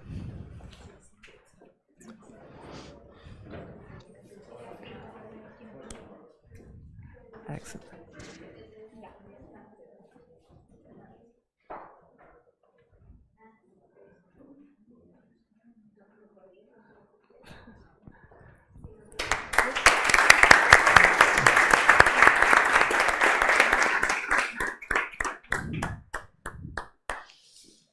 Si queréis quitarme el... So thank you all for your great presentations. It was amazing. And to put an end to this morning, it has been very intense, very hard, right? Too much information, let's say, at some points. Difficult to process, I know. But I think it's worth it was worth the effort. So just to recap, we started our journey, right? We had an idea. We thought that we need a new mindset to face all the challenges we have ahead of us. So we started selecting 100 SMEs. It was a hard process, but yeah, we started the family. Then we selected up to 84 service providers. We also have the support of our advisory board. And they've been here, all of them, sharing their story. We have a very strong consortium, 6 partners, a DMO, Turismo Gran Canaria, 3 universities, Hagahelia, CISET, University of Las Palmas. We have 2 key relevant European associations, Nextur, integrating destinations, and ETOA, integrating tourism companies. In addition to that, we were collecting best practices. We were in touch with other sister projects, cooperating with them in order to enhance our scope. Then we started to work with the SMEs, with the diagnosis, to understand in that digital transition path where they were, and to identify their needs. Eventually, we came out with a self-assessment tool that is part of the legacy of the project that any SME can use to identify where they are. Doing that analysis, that diagnosis, we identify training needs, we identify many things, why they were not able to face some of those challenges ahead of us. But then we were conducting some analysis with the help of all the different partners, analyzing with neuro marketing techniques, with eye tracking, emotion recognition, and so on and so forth. We were doing content analysis. We were providing customized reports to each single SME related to their content analysis, what kind of image they were projecting, what they were telling about themselves, and also the perception, how that image was received from the customer. To what extent did they pay attention to that? Did they identify the key items you were keen on develop and communicate. And that was key to, again, to provide some clear guidelines how to proceed. In addition to that, we matchmake them with service providers. Okay, you have some needs, and there's a bunch of companies here that they can help you. And you also have some guidelines, what your problems are and how to proceed. So it doesn't matter if you're not a techie guy and you're not that good or smart to communicate with the service providers, because it's the technology issues and so on. At least you have a recipe how to proceed. And then you have initial funding up to 10,000 euros to invest and make things happen, right? To start that path. Yeah, and they started to do things. And that generates a hub where all of them all together, where training keeps going, where matchmaking events keep happening, where best practices are identified, where peer-to-peer learning is possible. So that's a hub where the community is in touch to each other. And of course, in a parallel way, we were communicating and disseminating many things, many of the activities. Sometimes we didn't actually have enough time to do so because we were so really, under such a pressure and time-demanding task that we didn't have the time to communicate all the things we were doing. But the point is that, yeah, now we are here, but think about the second part of the event.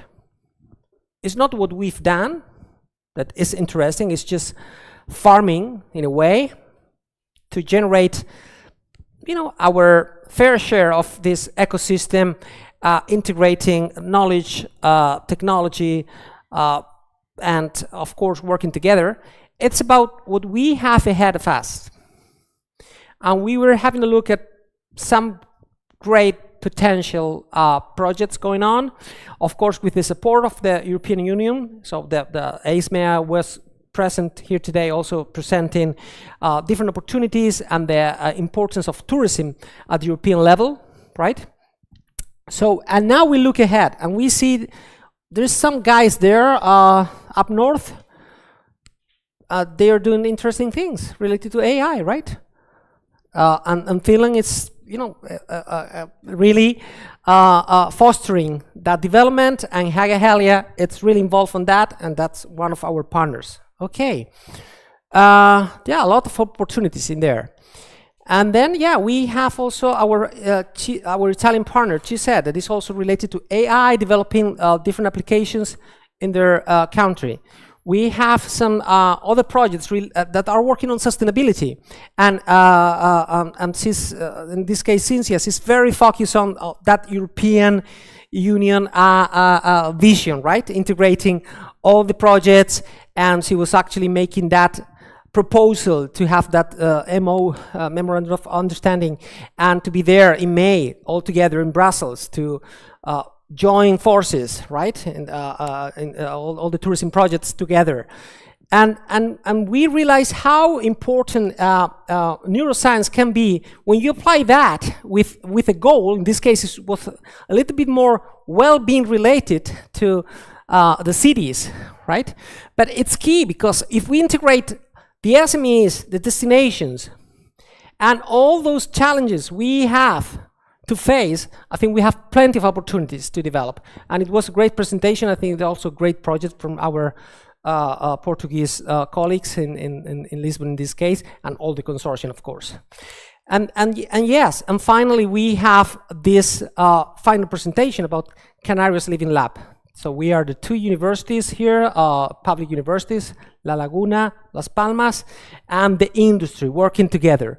And the idea of having more than 500 living labs, the idea right now it's 700 living labs, most of them in Spain, but all around Europe, where we have those training labs that can be also applied, and we can test all the concept tests and so on, in addition to all the different ideas that he was presenting today. I think that really offer us an incredible a scenario for development of our ideas, our initiatives, and for keeping working together. So that's something we wanted to highlight today.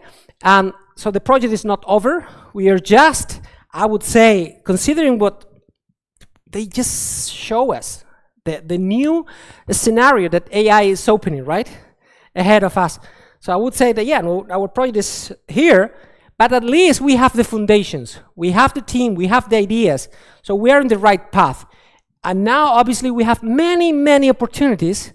It's up to us to keep working together and keep evolving, because either we evolve or we disappear, right? So basically, that's what Darwin says, right? So I think he was right. So to end up this morning, this session, again, I want to thank you all for coming. Thank you all the stakeholders, all the partners, all the SMEs, all the service providers. I mean, all the labs, all the speakers, our sister projects, all the people who was attending online, all the people attending this streaming, not presenting, but watching this or at any other time, if that's the occasion. And of course, our team at the university. So thank you, Arminda, Tatiana, Idaira, Patricia, Valeria. Then we have also the team outside, Melinda, Mireia, Johan.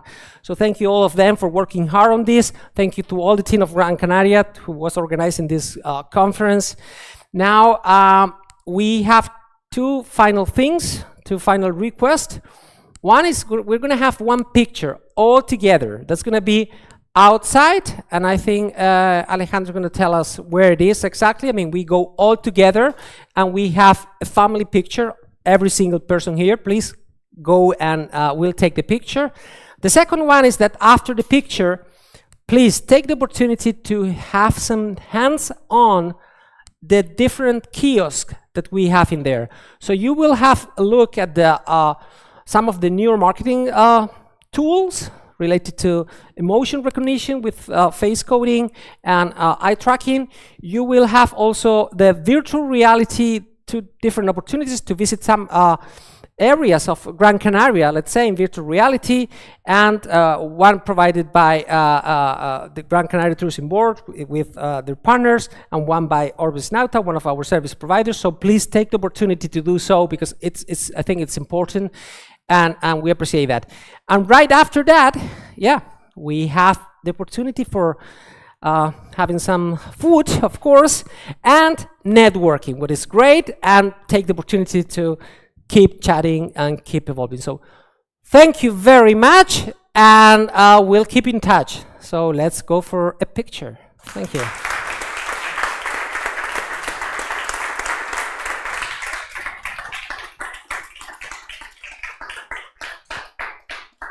So we'll follow you, Alejandra.